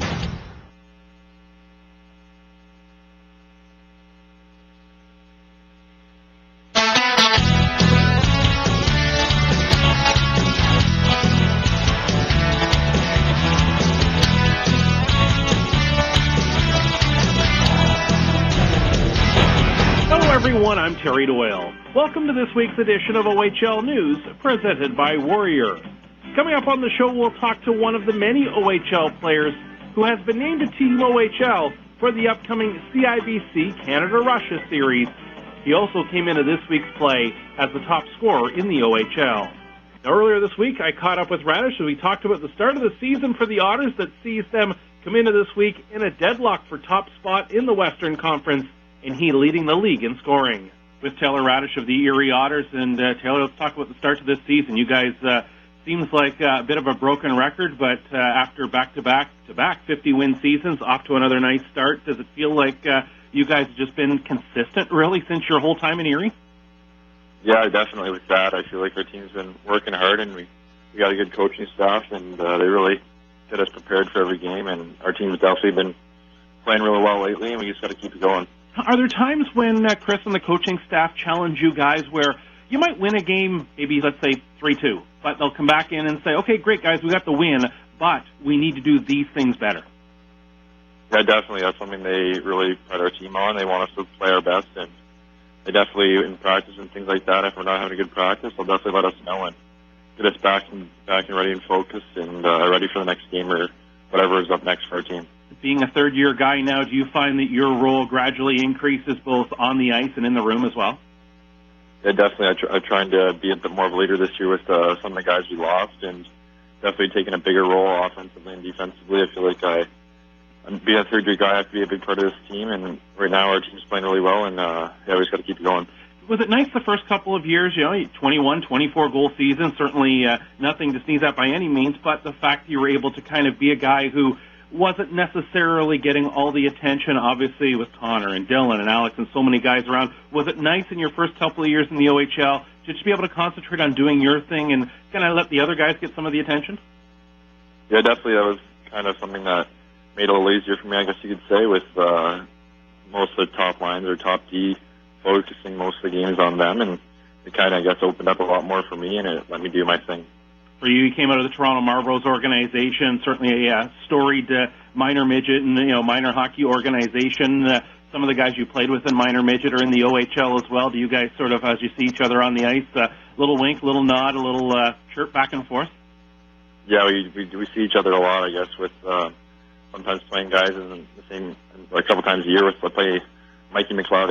I've seen him at the draft and things like that this summer, and we definitely keep in touch. And also with Cliff Poo and Regan O'Grady, those guys as well. And yeah, we've built a great relationship on and off the ice as well. And speaking of relationships, your brother, of course, Darren, being with the Otters, how nice has it been to go through this journey with him, especially these last couple of years now in your third year now with him with the Otters? Yeah, it's definitely made a lot comfortable with coming to the league as a rookie. It was I didn't really know what to expect, and having him on my team was a big help. And I'm really thankful for both me and for my family to be on the same team as him. I got to think it's got to make things a lot easier for your family going to see games rather than maybe one going one direction and one going the other. You can see you two at the same time. Yeah, one car ride to one rink's definitely a lot easier than going to two opposite sides of Ontario. Now, when you were a rookie, was he giving you a little bit of the little brother rookie chirps a little bit at first? I guess you could say a bit, just as a little fun thing to do, but he was definitely really helpful from the first day I've been there. He's always been supportive of me, and he's helped me a lot in maturity and things like that, and I definitely give him credit for a lot of part of my game. You were chosen by the Lightning this past summer. Take me through that experience in Buffalo. Yeah, that was amazing, just going down there and just going through whatever the NHL draft prospects were put into with the draft and the combine, and then being picked by them. That was a dream come true, and I'm definitely honored to be picked by them, and I could have been picked by a better organization. Over the course of the summer with development camps and things like that, what sort of tips did you find you picked up from them, and even being around sort of that NHL environment? Yeah, just how hard they work and what they do for every day, for practices or games. Whatever they're doing, they're always doing their best and trying to get better, and it really showed us young guys how much work you have to put in and really have to get yourself prepared to get to that next level. Was it nice, the fact of obviously last year being your draft year and going through that, you've been surrounded by so many guys that have been through this. Obviously, Connor certainly got a lot of the spotlight, but Dylan certainly had a lot too, but so many guys around your room have been through it before. Was it nice to kind of see, okay, that's what they went through, so I kind of know some of the things that are going to come at me here?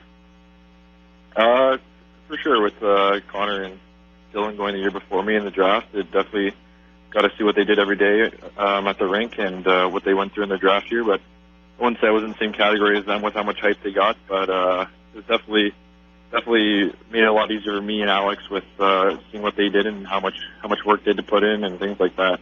As you and I talk here on Thursday morning, you guys are in a four-way tie for top spot in the Western Conference. I know we're still pretty early in the season, and you look down, even Owen Sound's only 3 points back, and they're sitting in eighth. Is it kind of crazy how tight the West is right now?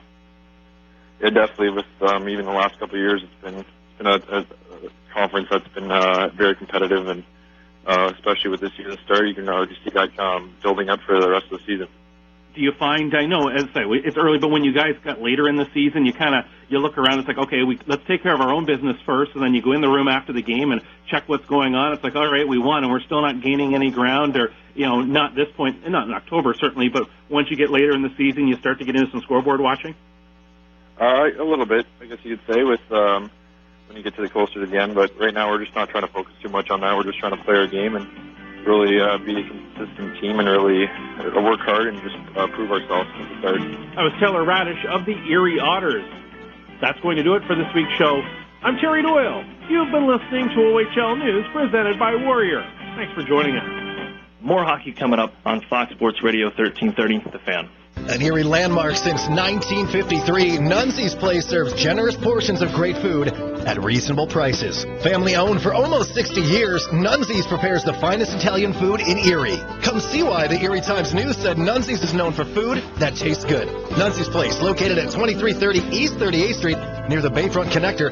To call for reservations or place an order for takeout, call 825-2940. Nunzi's, known for Italian food that tastes good since 1953. SEO, text message marketing, social media. As a business owner, you know the best way to reach customers is online. Viral videos. But you don't have time to keep up with the latest digital marketing technology. Web design. That's where Local Edge comes in, especially for the one term you're most concerned with. ROI. As a full-service digital marketing agency, Local Edge offers turnkey solutions to grow your business online. From search engine optimization and marketing, to social media, to mobile advertising, to video promotion. Our expert support team is ready to customize a program to your needs and track results throughout the campaign. Plus, as a division of the Hearst Corporation, Local Edge is backed by the largest, most diversified communications company in the nation. So when you're ready to generate leads, find new customers, and increase your revenue, talk to the digital marketing experts. Visit localedgemedia.com. Think digital. Think Local Edge.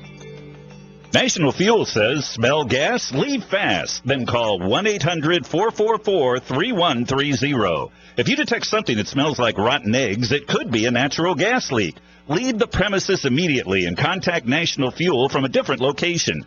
Do not use your phone or turn on a light inside the area. Immediately leave the premises and call National Fuel's emergency line. Play it safe and remember, smell gas, leave fast. Then call 1-800-444-3130.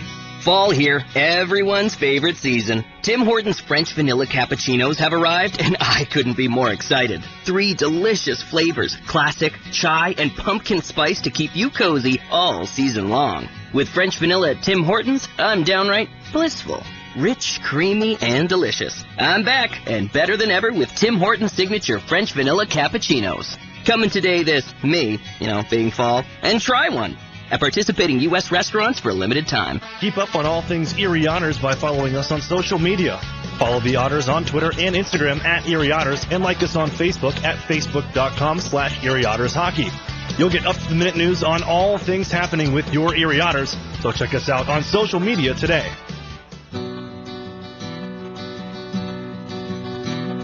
Soon as you're born, they make you feel small. Welcome back inside the Erie Insurance Arena. Aaron Cooney with you for the UPMC intermission report.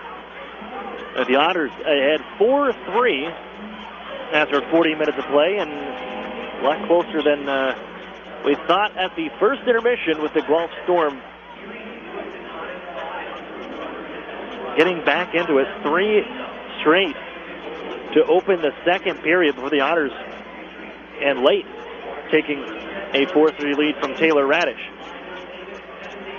We'll jump right into the Arctic Spas recap, see how we got there as it starts with the Otters' Christian Gurney. 8:04 out of the gate. Gurney tipping home his 4th of the season. After the point try from TJ Fergus, gets through some traffic and deflected in. Gurney giving the Otters a 1-0 lead. And just 47 seconds after that, Kyle Maximovich loose in front of the net, taking the feed from Taylor Radish, turning it on to the forehand and tucking it behind the outstretched pad of Liam Herbst. 2-0 game. Otters weren't done yet as Alex DeBrincat, you know he's going to get on the action, taking the pass from Maximovich at the top of the left wing circle and then snaps it past Liam Herbst, low blocker side. Just kind of fooled him with a quick release for his 13th of the year. 3-0 Erie after one. That's where things got to change there. Beginning of the second period, it's the Storm tying things in a span of 5 minutes and 13 seconds, and it's a power play goal to get them started from Dmitry Stemarukov, his first OHL goal at 1:16 at the man advantage. And then shortly thereafter, at 3:12, a break down the right wing side. Isaac Ratcliffe on the 2-on-1. Snaps it past Troy Timpano on the short side. 3-2 game. Another power play goal, as this time it's Albert McNash from the right wing circle. Goes far side with a screen in front of another power play tally, makes it 3-3. But the Otters, after Guelph, pretty much that second period, they bottled up the Radish DeBrincat Maximovich line, except for the one try. And it was at the end of the second where Maximovich to DeBrincat on a 2-on-1. DeBrincat finds Taylor Radish, finishes on the backhand, 4-3 after 40. Real quick, I'm going to take a look at the out-of-town scoreboard brought to you by the Sheridan Courtyard Erie Bayfront Hotels, proud sponsors of the Erie Otters. You ought to be staying with the best. 2 other games later on the schedule. The Barrie Colts in Owen Sound for a 7 p.m. face-off. Kitchen Rangers visit Sarnia at 7:05. Third period coming up next on Fox Sports Radio 1330, The Fan. Over the years, technology has greatly improved the productivity of the business office, from faxes and copiers to multifunction printers. Now we don't know how to get things done without them. And that means you need a reliable printer copier and a dependable service plan. That's why you should trust Cooper Business Machines. They are Erie's only authorized dealer for Sharp document systems. And most importantly, they will maintain your machine so that it continues to, well, work. Just like your car, it needs regular maintenance and parts need to be replaced regularly. If your copier isn't properly maintained or you're not getting toner in a timely fashion, then you've been reminded what it's like to work in the dark ages. Don't wait any longer. Your business requires dependability. Shouldn't you expect the same? Cooper Business Machines, Erie's only authorized Sharp dealer and service provider, helping you get back to business since 1980. Online at cooperbusinessmachines.com or call 456-7585. Programs, get your programs! You know, Mill Creek schools have all the programs you need. Really? Yes, they have preschool programs, Center for Performing Arts programs, Honors College and ROTC programs, dual enrollment and student internship programs, not to mention 16 advanced placement courses, 30 varsity sports, and over 50 high school clubs and activities. Sounds like they do have a program for everybody. Programs, get your programs! In the Mill Creek School District. Otters fans, if you're looking for the best hand-cut steaks, fall off the bone ribs, made from scratch sides, ice-cold beer, legendary margaritas, and fresh-baked bread, then look no further. Texas Roadhouse, located at 7475 Peach Street, Erie, is the place for legendary food and legendary service.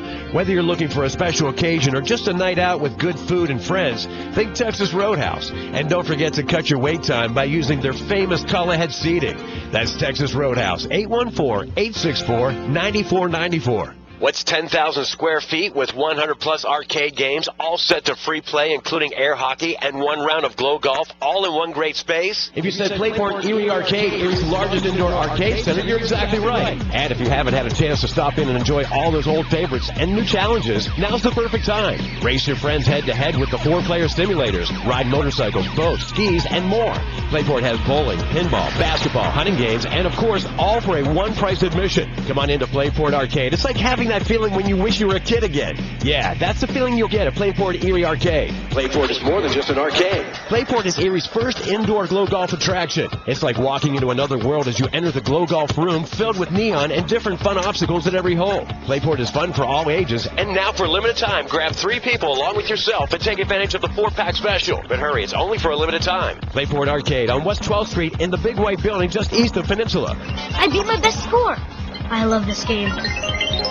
It's Erie Otters hockey on Fox Sports Radio, AM 1330 The Fan, WFNN, Erie. Back to action, third period. Aaron Gooney with you. As the Otters ahead 4-3 after 40 minutes. And on the power play for now another 35 after this dump in covered by Liam Herbst. And an offensive zone draw upcoming for the Otters power play unit.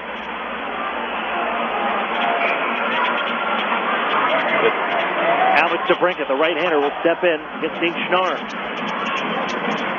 DeBrincat, face-off win, back Simovich, Darren Radish near side line, steps into one, caught up high the save, as Pettit tosses it out in front, defended to the near wall. And Schnarr trying to elevate that one out of the zone, could not with Darren Radish pinching in. Otters have possession. Maximovich gives to Darren Radish at the point, right back to Maximovich, comes across the line, hands off. Radish back to Maximovich, deflected in front. Pettit trying to finish it off. It's behind the net. Maximovich on for DeBrincat, pokes towards the net, knocked out of midair by Herbst to the corner, jammed up the far side by Rhodes, and finished off by Sekuli as time expires on the penalty. Back to even strength. Here's Alex DeBrincat. Poke check in the neutral zone, and Darren Radish in some trouble here, trying to get away from Hodgkin. A lot of stick work coming in now to the near side. As Radish finds his younger brother Taylor Radish and sends this one down. It'll be an icing call against Erie. And it's time for the Red Auto Body conclusion of the game. Red Auto Body. And that's where you see on the far side with Darren Radish heading to the bench. Expresses his sentiments on the play to Pat Myers, referee, who was watching everything take place down in the far corner. He was upset with the aforementioned stick work from Hodgkiss down, chasing him to the far corner. Face-off win for Erie, and out ahead Christian Gurney in a 1-goal game here. 1 minute and 15 seconds into the third from the Erie Insurance Arena. The school day game for Erie. The 11 a.m. start. This one deflected up high and off a high stick by Christian Gurney and poked to the near side. Ratcliffe grabs there, spins from his own circle and pushes it out to center ice. Nice pass to Giovanni Smith. Trying to back down the Otters team. Stanbrook and Cernak team up to take it away. Give off to Ladnia with some speed. Drop pass. Fellows trying to get through the defense. It's chipped away, and here comes Samarukov. Put it off the stick. The backhand of Schnarr. Down deep to Pano. Pushes it back on for Fergus out of the near corner, who looks up on ahead. He's finishing a change. The Otters finish with the forwards with Newman and Pettit just on. And it's Fellows taking the puck all the way down to the far corner, tied up by Tetro. Give it off to Newman. Pettit sends it back in deep to the near corner, spun up the near wall by Samarukov, picked up by Burkhart, takes out the center, backhand pass finds Hodgkiss, coming in McNash, looking to give it that way with Burkhart, but McNash will take out of the corner instead. Stop start, poked away by Pettit, up ahead for Maximovich, goes across ice to Brett Newman. Right wing side from the circle now, lets one fly, stopped by Herbst on the long range shot, and then smothered by the 20-year-old goaltender of Etobicoke, Ontario.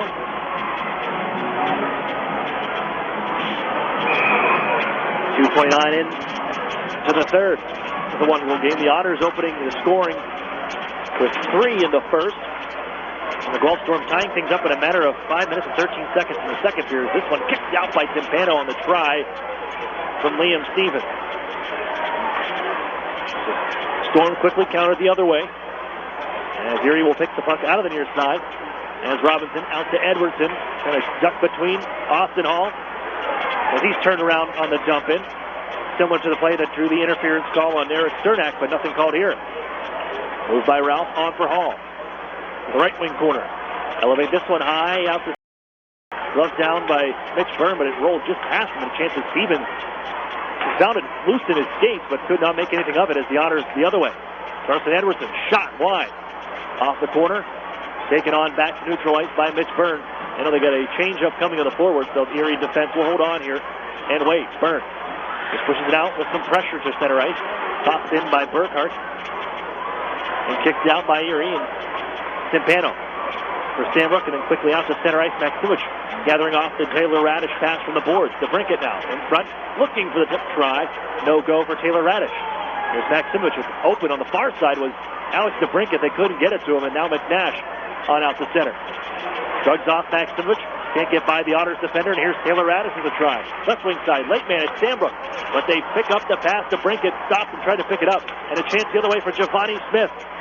Couldn't reel that one in cleanly on the back end. Takes it from the corner now. Drugs off Maximowicz. Run into by Martin as the Otters guy this one up into the air. It'll bounce, settle from the near side. Semerukov keeps it alive in front of that blue line. Down low, Smith trying to turn it out in front. Ratcliffe, though, finds it, gives off to Schnarr out of the corner. Smith now. They try the power move, pushes it that way, but it's knocked away by Timpano. Smith finds it again one more time, and the near side. Here's Samarukov at the blue line. Ducks around Taylor Radish, down to the face-off circle. The shot, it stops Timpano. Ratcliffe the rebound behind the net. Here he has some trouble, trapped in their own defensive zone. This one played off the paddle of Timpano. Man knocked down, nothing called as Samarukov taken off his skates. Here he lifts the center, and it's Todd Lookout out of play on the dump in by Rhodes. Unfortunate there for Rhodes because you had the Otters on the rope. That forward unit gasped as they now can make their way over to the bench, but Rhodes puts it with not much pressure on him. Out of play into the crowd. I mean, he could have got that one in deep and went back to work. The Otters catch a break there. After great work in the offensive zone. Again, the line of Smith, Schnarr, and Ratcliffe. Pile up over the far side as their shot skips off the glass high. Darren Radish moves it on here for Newman.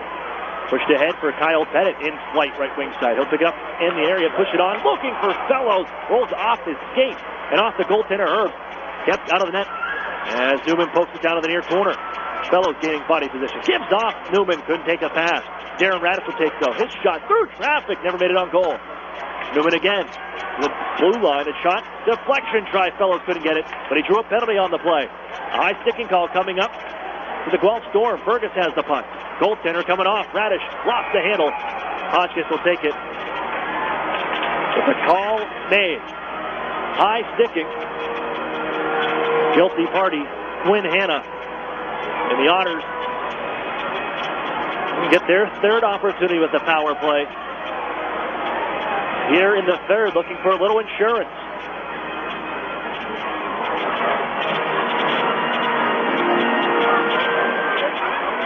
There's Sandbrook on the first unit, and this one's poked away, and off goes Cooley, one-on-one against Ivan Ladnia. Fires, and Ladnia the check on Cooley, but the save made by Timpano, and off goes Sean Biley now. Wide right. Protects, and he hits the break. Now turns it down for Newman in the corner. Newman wheels it behind the net. Comes out far side. Pass in front. Kicks out. Rebound off the post. Still loose on the try from Podubny. Here's Newman.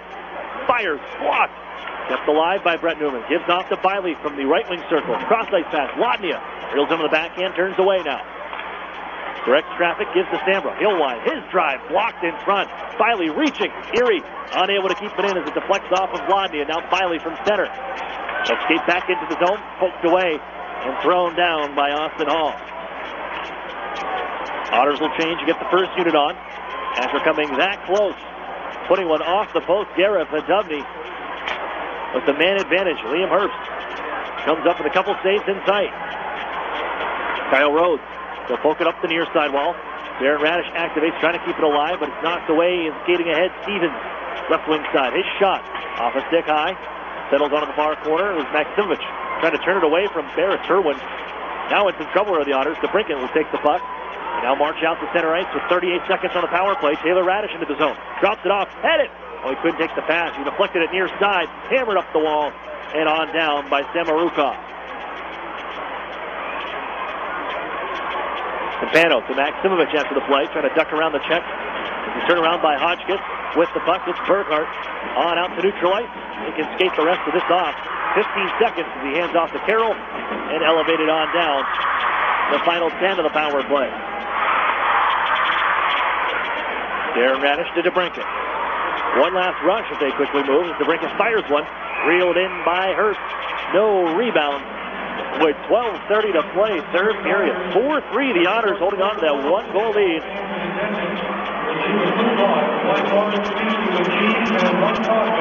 From your Erie Domino Pizza for just $4.99.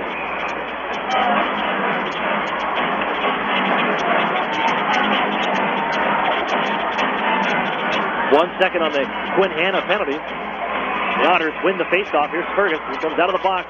Given on to the far side for Cernak. Couldn't take the bouncing pass. Here he moves back to the blue line. On for Gurney to deflect it in. And settled by Liam Hurst. There's a chance to clear. Stolen away by Gurney. Gurney in on goal. Fire. Stopped by Hurst.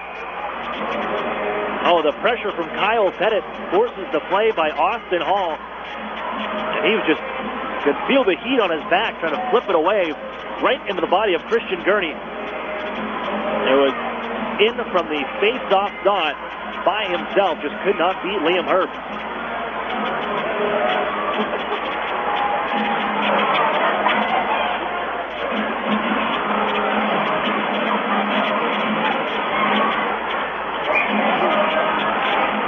Face-off win. Erie wrist shot blocked from Robinson. Loose in front. Edwardson's backhand try.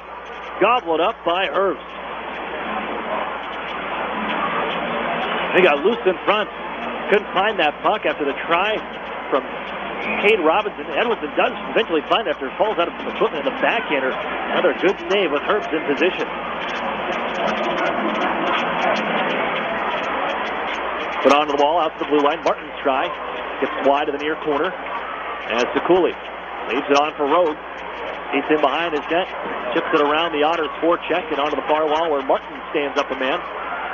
They'll push it back for Samarukov, and on near side, C-to-D pass, Rhodes skates ahead. The backhand, lofted in, off the stick of Martin.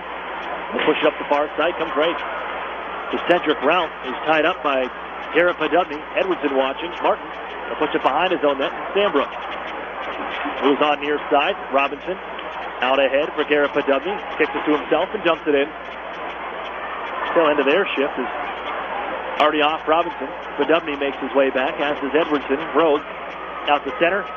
1-on-5 looking. Chips it in. He'll chase. Capano to play. Gives off to Darren Radish. And could not get it by Giovanni Smith now. Takes away on the pass, Darren Radish, and out ahead. Skating is Edwardson. Left wing side. With a man on his back. That's Smith.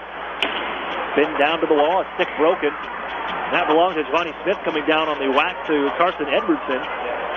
And they're now looking for the stretch pass. No go. Erie back to touch up. Icing to the Storm.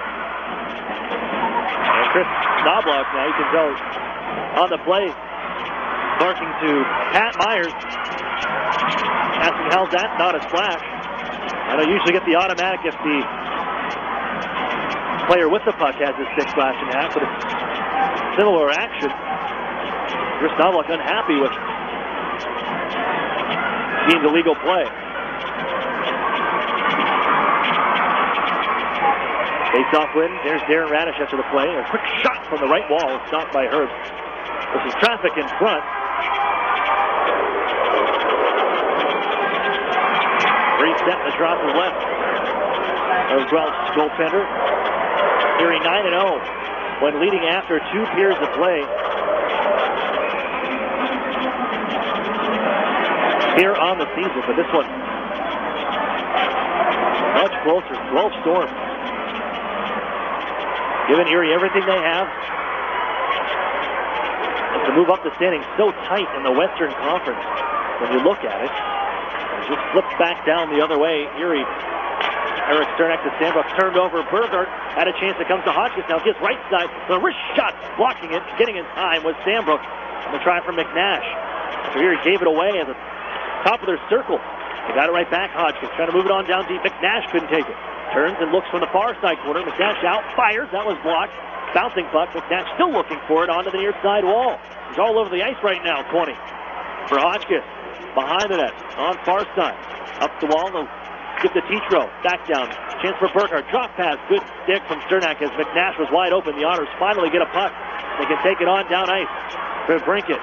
Has the drop. Right back to the Brinkett. Moving into the backhand. It's stopped loose. Poked out of the crease by the defense. Noah Carroll. And out ahead. Here comes Hodgkin. Nearly stripped to the puck. Ducks around another stick check from Maximovich. Pushes it back for Noah Carroll with both teams changing. A look ahead.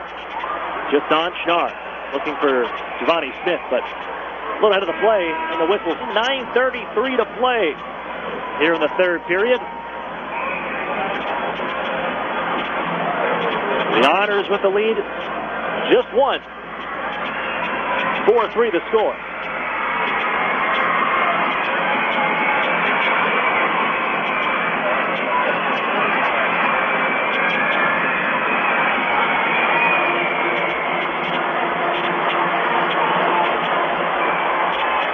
Otters fans, meet our neighbors at the new Arena Bar and Grill, located at 723 French Street. It's your official before and after game meeting place. That's the Arena Bar and Grill, a saucer pass away from the Erie Insurance Arena.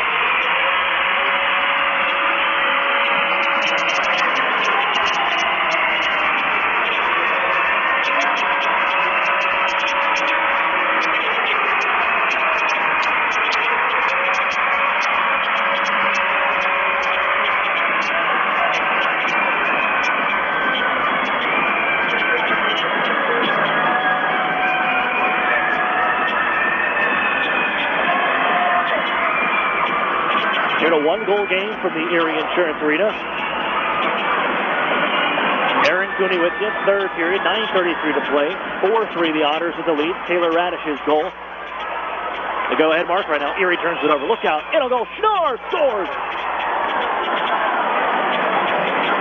Nate Schnarr, a gift as he puts it between the wickets of Troy Timpano. We're all knotted up at 4.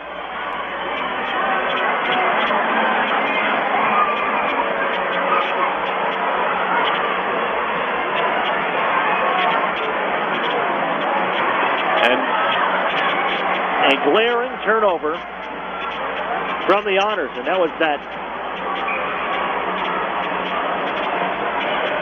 high-pressure forecheck with two men on Darren Radish, Giovanni Smith and Isaac Radcliffe down to the near side wall where Radish had the puck after the face-off win. And as that pressure comes in, Radish is looking to clear, comes right to the stick of Nate Schnarr, and fires home his 8th of the season. Leader in rookie goal scoring, and adds on there to tie this game up at 4. There's Fellows. Erie out the center. Flip looking for Brett Newman. There's a collision out of center ice, and Sandbrook's slow to get off the ice. There's Cernak. Turned around by Smith, and the pressure oncoming. Smith has it. Fire save made. Rebound. Nice up the far side. Erie unable to clear. Kept in by Hall. There's Pettit lifting one on ahead. They got Newman stretching him out.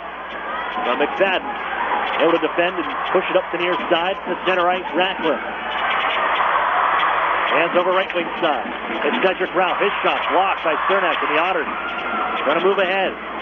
Looking for Ladnia. Instead intercepted by Samarukov. Left for Rhodes. He looks ahead. Almost put that into his own bench. Rather will ice the puck. With 8:27 remaining here, third period. And here's today's winner of the jersey raffle. Face off down to the left. Rather right of Herbst. They'll move it over far side. Everyone's lining up on the near side. The play and the infraction from Kyle Rhodes. Over on that right wing face-off circle. So we'll drop the puck.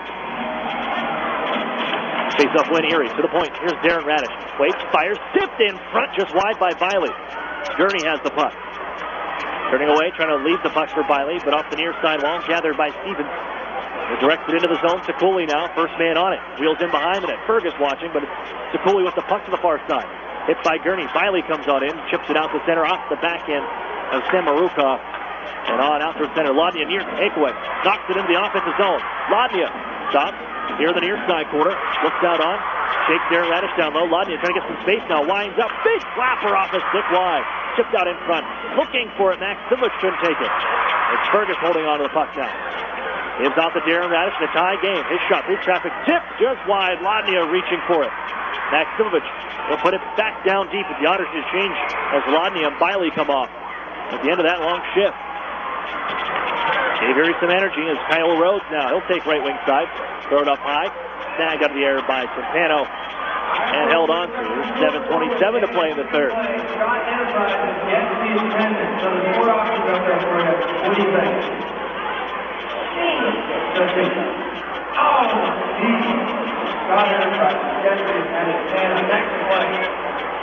As the Otters, seeing this game tied up, the Guelph Storm 0-7 when trailing after 2 periods.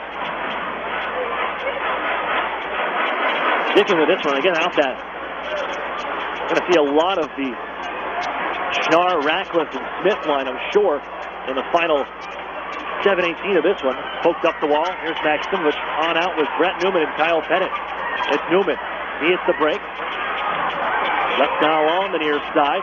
Picked up by McNash. Nearly turned over. Fellows does find it at the blue line. Looking to push ahead for Newman. McNash recovers. Fires it on out towards the Otters line. Off the stick of Hotchkiss. And in towards Erie territory. Cernak on for Mitch Byrne. Waits and rims it around to the far side. Biley picks it on up. I think these guys right back out there after a quick breather. Biley moves down the left wing side now. Turns behind the net. Stripped to the puck on the poke from Petro. Played up the near side. Sandbrook pinches it. Back down low. Noah Carroll tied up there with Biley. But he'll remove the puck over far side. Bouncing. Found by Gurney. Leaves it on the blue line for Sandbrook. Has to come out to center ice though. After the play. And Erie tips it back into the Guelph zone. Final 6:20. A tie game at 4. These two teams went to a shootout in their first matchup. That one at the Sleeman Center. The Otters have come back, tying the game up late at 3. Kyle Max Simlich the tying goal with 18 seconds and some change on the clock. And it's Maximovich now pushing it out to center ice from the deflection. There's McFadden. Now Austin Hall and ahead. Kerwin tosses it into the Otters zone. Chapano back out to play it. They'll leave it for Radish instead, who nudges it along the near side wall. Defends from a man and moves the puck out ahead. Too far for Maximovich. Hall claps it back down to Erie ice. TJ Fergus now. His pass, stripped to the puck is Ratcliffe into the zone down to the near corner by himself. Protects, watching Darren Radish. Trying to get away from Taylor Radish. Wanted to go to the point, but it's Taylor Radish up on ahead. The pass for Maximovich. Austin Hall. Defended there by Maximovich, who leaves it down to the near side corner. Taylor Radish comes charging on in as Maximovich kicks it loose to himself. Going to come back down the near side. There's Taylor Radish with it. Comes up the half wall. Flip it on to the blue line. Settled by Fergus quickly for Radish. His shot through traffic. It's stopped by Herb. McFadden came in trying to deflect it away. May have gotten a piece of that one. Kind of changing the angle on Herb. He comes up with the stop. 5:11 to play, third period. All knotted up at 4 with Nate Schnarr, rookie leading 8th goal of the season. They tie up Guelph. Berghardt moving on back. McNash, he'll chip it out to center. Here comes Hotchkiss. Back down Fergus. Leaves it to the circle. Darren Radish comes on in to help out. Move it up the near side wall. Then Rukov sees it tipped in front and kept out by Timpano. Edwardson turns the puck over. Here's McNash with it to the slot. His shot wide on the blocker side. McNash back to the puck. Very dangerously turning the puck over in some high-scoring areas, but Semarukov couldn't keep that one on the dish from McNash. There he got the 3 clear. Here's Berghardt. In center red. Elevate this one into the zone. Off the end boards and Cernak there. And rolls off of his stick. McNash coming in on him. And Hotchkiss has the puck. Up the near side from the face-off circle. Man, loose on the far side. They couldn't get to him. Flying in was Barrett Kerwin. And for the Otters, thankfully, that puck couldn't be found by number 9. A long drive from Semarukov. The blast is stopped from in the neutral zone by Timpano. Erie will gather this one in. And Brett Newman ahead. Carroll right back the other way to the Otters zone. Cernak has the chase, no icing. Skating with it, Eric Sternak, an LA Kings second-round pick. Given to the Otters on the reassignment from the Ontario Reign, which was a few weeks ago. As Christian Gurney in some trouble in his own end, able to poke it out towards center from Helton Sandbrook.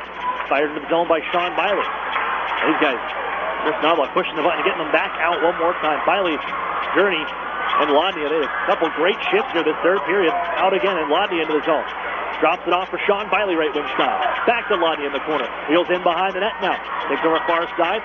Looking for an option. It's Darren Radish to the blue line. His shot through some traffic. Tipped on goal, and Herb comes up with the stop. Falling backwards into the crease on the tip from Christian Gurney. 3:14 to go, third period. Tied at 4. 40th shot on goal for the Otters on the afternoon.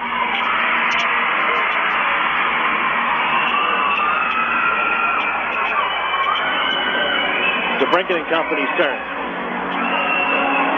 DeBrincat, draw one back. Darren Radish to Taylor Radish along the half wall. He was fought off by Schnarr, pushed ahead by Ratcliffe, and now Smith. He'll launch it into the zone off the glass behind Quintano.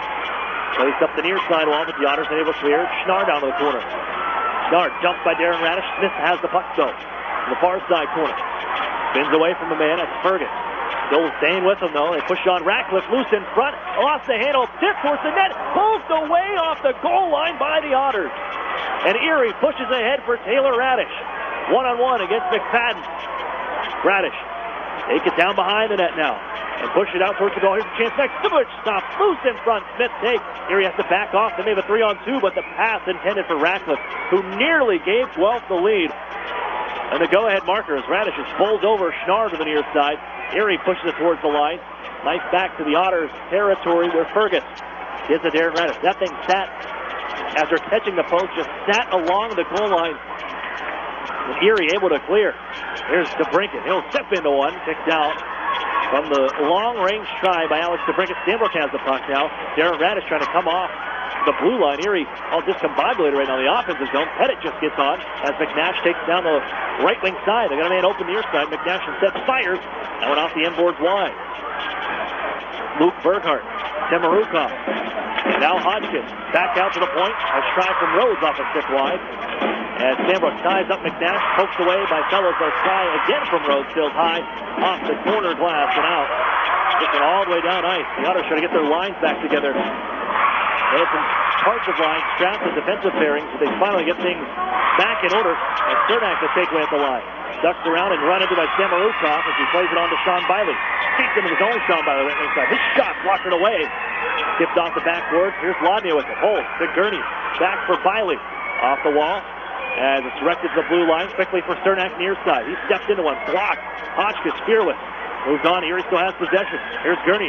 Man open. It's Lodnia along the goal line. Lodnia to the backhand. Kicked out again by Herb. Loose along the near side. Final minute of play. Biley has it knocked off his stick back out towards center. Picked up by Hodgkins. Sends it back to Samarukov, who looks in the final 48. Ices this puck. And Guelph, they got to get that line back out. No changes. 43.4 on the clock. Liam Herb comes up big with another couple. Here's the opportunity for Ratcliffe. As that puck sits on the goal line, diving at it was Schnarr for second. I think Campano may have gotten the butt end of it to knock it away. Now a timeout called by Jared Scaldy. Can't blame him there. Tires Group with 43.4 on the clock left in regulation time in a tie game at 4.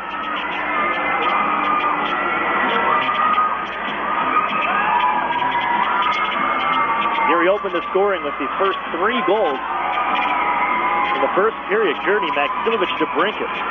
And then in the second period, the Storm knotting things up at 3 in a span of 5 minutes and 13 seconds.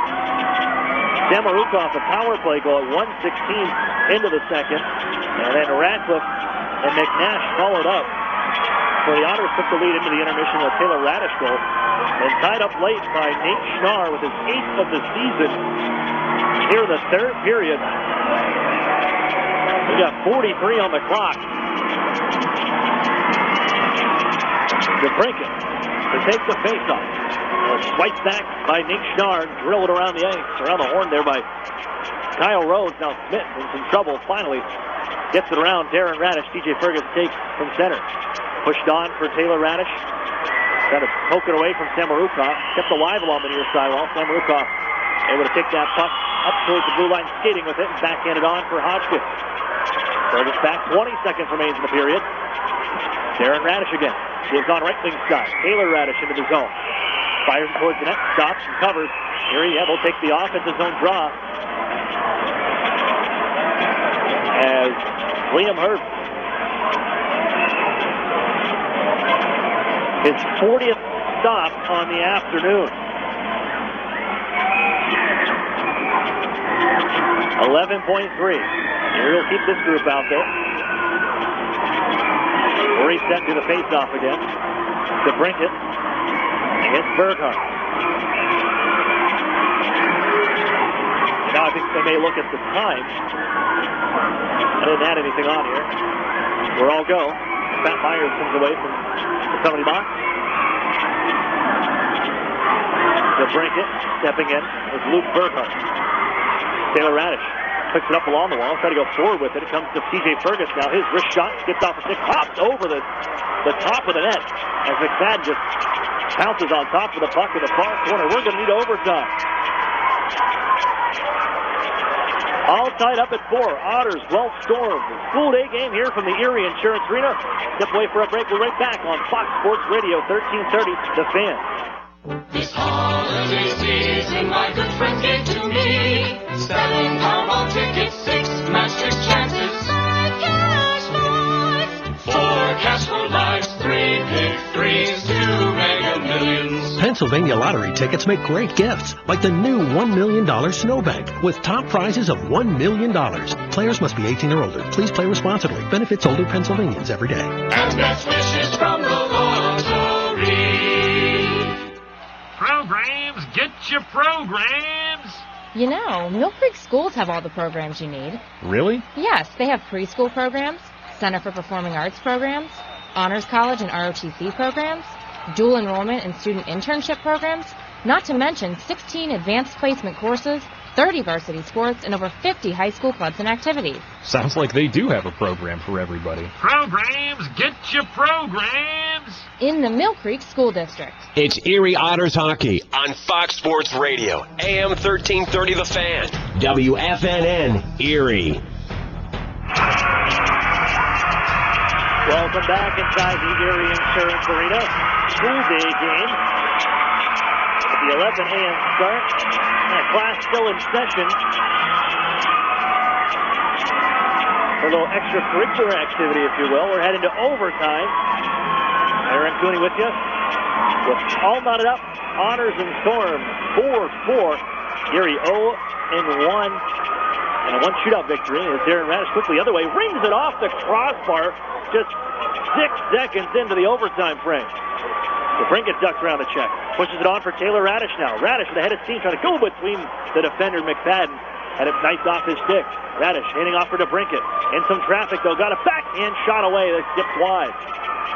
Here's DeBrincat. Push it onto the wall after falling down. Erie's going to back off. Darren Radish will head towards his own ice with Schnarr on his back. 25 seconds in to 35 as Erie changes. Maximovich now on, replacing Darren Radish, is Cernak.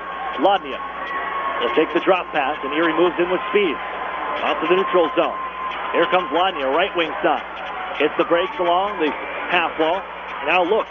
Nice stick handle move. Lodnia had it knocked away. Hands off. Cernak waits. Gives off left wing side. Maximovich will he shoot. Gives off one-timer. All off the side of the net. Lodnia, and a stick catches Cernak up high. He's going to head off. Lodnia still with the puck. Takes a look, drops it off. That's picked off by Ratcliffe. Here's going to play D now. Lodnia able to take that one off the wall. And holding, moving back towards his own line. Fergus just on for an injured Eric Cernak.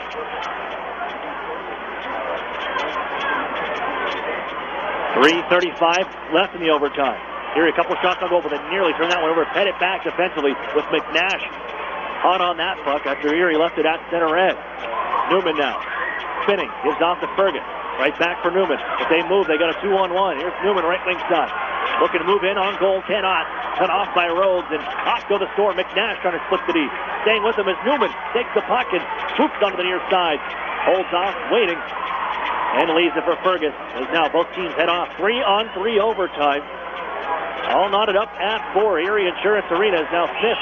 Runs over Newman just on the bench. And Erie pushes on ahead to Brinkett with Taylor Radish. Radish to Brinkett. In on goal. Score! Hello, Mr. Fancy Pants. The Otters take it in overtime. 5-4.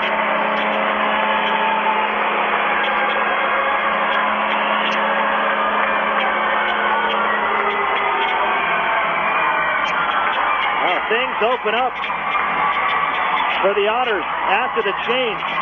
Taylor Radish returns the favor from the end of the second period, sets up to Brinkett, beats Liam Herbst, Ruckham from the Erie Insurance Arena, 5-4 in overtime.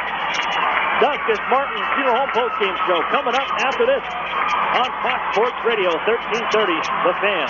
National Fuel says, smell gas, leave fast. Then call 1-800-444-3130. If you detect something that smells like rotten eggs, it could be a natural gas leak. Leave the premises immediately and contact National Fuel from a different location. Do not use your phone or turn on a light inside the area. Immediately leave the premises and call National Fuel's emergency line. Play it safe and remember, smell gas, leave fast. Then call 1-800-444-3130. The grilled bagel breakfast sandwich is back as part of Tim's 2 for $4 breakfast deal. Get yours at Tim Hortons Cafe and Bake Shop. Welcome to the High Top Resort. Hey, I'm not done. You need to know this offer is good with any of our delicious classic bagel varieties like everything, 12 grain, or even pretzel. Plus, you can have your choice of sausage or bacon. Okay, now we're done. Tim's 2 for $4 breakfast sandwich deal at Tim Hortons. At participating U.S. restaurants. Offer available on breakfast sandwiches for a limited time. Plus applicable taxes. Single sandwich at regular price. My daughter needed a nebulizer for her asthma. So the first thing I did was call my healthcare concierge to see if it was covered. There's no surprise to me when she said that it was. But what was surprising was that she then called the medical company, scheduled the delivery, and before I knew it, someone was here explaining how it works. I mean, who does that? Customer service, unlike anything you'd expect. UPMC Health Plan.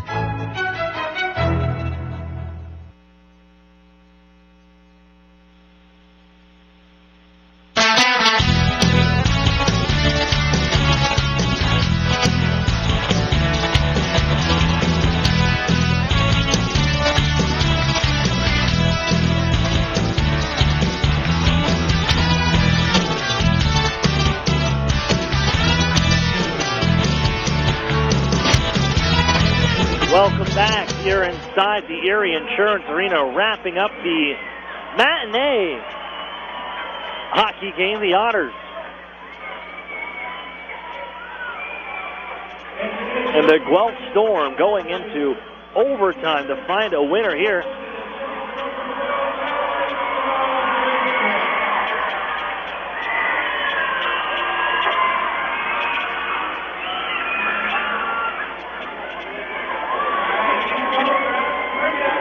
As we welcome you in to the Duskus Martin Funeral Home post-game show. Duskus Martin working tirelessly to give your loved ones dignity. And inside the Arctic Spas recap, the 11 a.m. start here from the Erie Insurance Arena. And the Otters, well, they were ready for that start because they rattled off the first 3 goals of the game in the first period. 8:04. After a face-off win for the Otters in the offensive zone after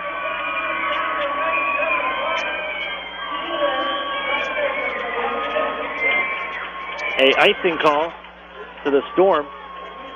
Erie's Ivan Wadnia moves it out to the blue line where Erie goes D-to-D. Darren Radish, the TJ Fergus, the shot from the point through traffic, then tipped in on the play. Christian Gurney gets his 4th of the season. 1-0 Erie. Then 47 seconds later, it's Kyle Maksimovich's turn. Found out of the corner by Taylor Radish.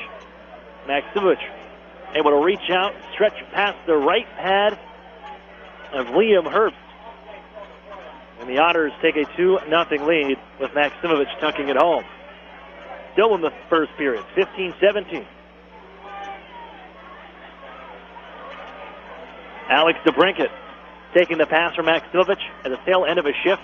And DeBrincat in front of a defender, just flick of the wrist. Snaps this one far side. Beats Liam Herbst. Low blocker. And the Otters ahead 3-0. And things seeming pretty good. Into the second period. And Guelph, they get on the board with their first. A power play goal is what they needed at 1:16. That belonged to Dmitry Stemarukov. His first OHL goal. And all Guelph needed was another 5 minutes and 13 seconds to tie this one up in the second period. And at 3:12, Isaac Ratcliffe, coming down the right wing side, had a man on a 2-on-1, shoots it instead, beats Timpano on the short side at 3:12. Now it's a 3-2 game. Another power play opportunity. The Storm at 6:29. This time it's McNash from the top of the right wing circle, goes far side on Troy Timpano, ties the game at 3 after the wrist shot from the right circle. Knotted at 3, still second period. The Otters, though, they would get their break. And after being bottled up most of the second period, Guelph gets caught, leaving the DeBrincat, Maksimovic, and Radish line in good chances offensively as Maksimovic springs DeBrincat and Radish on a 2-on-1 where Alex DeBrincat from the left wing side gives off to Taylor Radish, goes in on the backhand, beats Herbst. 4-3 Erie after 2 periods. But the Storm, they weren't done yet. And after 12 shots on goal in the second period, they found momentum once again in the third. And midway through, right after the midway timeout, and in neutral zone faceoff, Erie wins the draw back. And after the break, Ratcliffe and a well-rested Giovanni Smith quickly onto the body of Darren Radish along the near side, who coughs the puck up along the blue line, right to Nate Schnarr, who makes his way in, and from the top of the circle's high slot, snaps it between the legs of Troy Timpano. We're knotted at 4, and we would need overtime. And Erie, like they do, they just controlled the puck all overtime. I don't think for the Storm, just unable to gain possession the way the Otters controlled it most of it. They're credited Otters only with 1 shot on goal that they would need, and that would belong to Alex DeBrincat. As the Otters, quick change just happening as Fergus moves it on up to Taylor Radish, the left wing side, just in front of the Guelph bench. DeBrincat on his horse to turn it into a 2-on-1. Radish finds him. Who goes back in, then back to the forehand as he shake and bake on Liam Herbst to get him out of position, then beats him with the forehand shot. Erie takes 5-4 in overtime. A game-winning goal for Alex DeBrincat, and his league-leading 14th goal on the season. DeBrincat averaging more than a goal per game at that pace this year. So quite the start of the season for DeBrincat and Taylor Radish. And another victory on home ice for the Otters. 9-0-1. And Troy Timpano, he's 9-0 on the season. He's at the Otters' 10th win of the season. I can't even read my own writing. On home ice. Now 10-0-1. And gets their first overtime win on home ice. Back on January the 22nd of 2015, Connor McDavid, the overtime winner against the North Bay Battalion. DeBrincat, the hero, here this afternoon. This is the Duskus Martin Funeral Home postgame show. Duskus Martin working tirelessly to give your loved ones dignity. As the honors and final shot totals coming on in. Here another 16 shots on goal in the third period. Finished with 44 after the one in overtime. 25 for the Guelph Storm.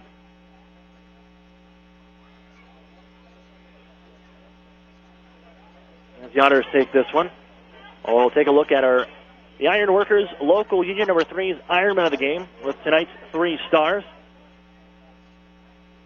The third star belonging to the Guelph Storm, Nate Schnarr, goal and an assist, tied things up at 4 apiece in that third period to send it to overtime. The Otters, Kyle Maximovich, the second star, a goal and 2 assists, a +2 on the evening. And the number 1 star, can't blame him here, Alex DeBrincat, a pair of goals and assists, 3-point night. As well, each member of that line for the Otters, a 3-point afternoon. Taylor Radish also had a goal and 2 assists as they continue to hold on to the top spot in OHL scoring. Taylor Radish. And DeBrincat leading in goal scoring, and now with his 14th after the overtime winner, the number 1 star. Wrapping things up on the Duskus Martin Funeral Home post-game show. 4,068 on attendance here this afternoon from the Erie Insurance Arena. And a thank you to all the schools in attendance this afternoon with the 11 a.m. start. Nearly 2,000 kids in 22 schools represented here from around the Erie area. So great for them to make their way out. As I'm Aaron Cooney, wrapping things up, and I think John Kleiner back in studio as the Otters final 5-4 in overtime over the Guelph Storm. They'll stay atop the Midwest Division in the Western Conference heading into weekend's play. Next time you hear from us Saturday night in Mississauga. The Otters taking on the Steelheads for the first time this year, and then the Midwest Division showdown with the Kitchener Rangers Saturday night here at the Erie Insurance Arena. Another Erie Federal Credit Union buy one, get one night for Erie Federal Credit Union members.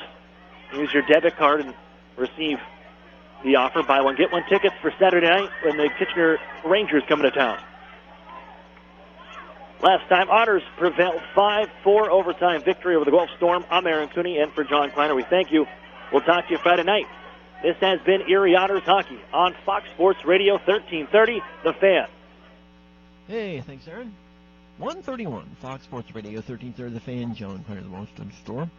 Aaron Cooney at Erie Insurance Arena. Otters Hockey just now.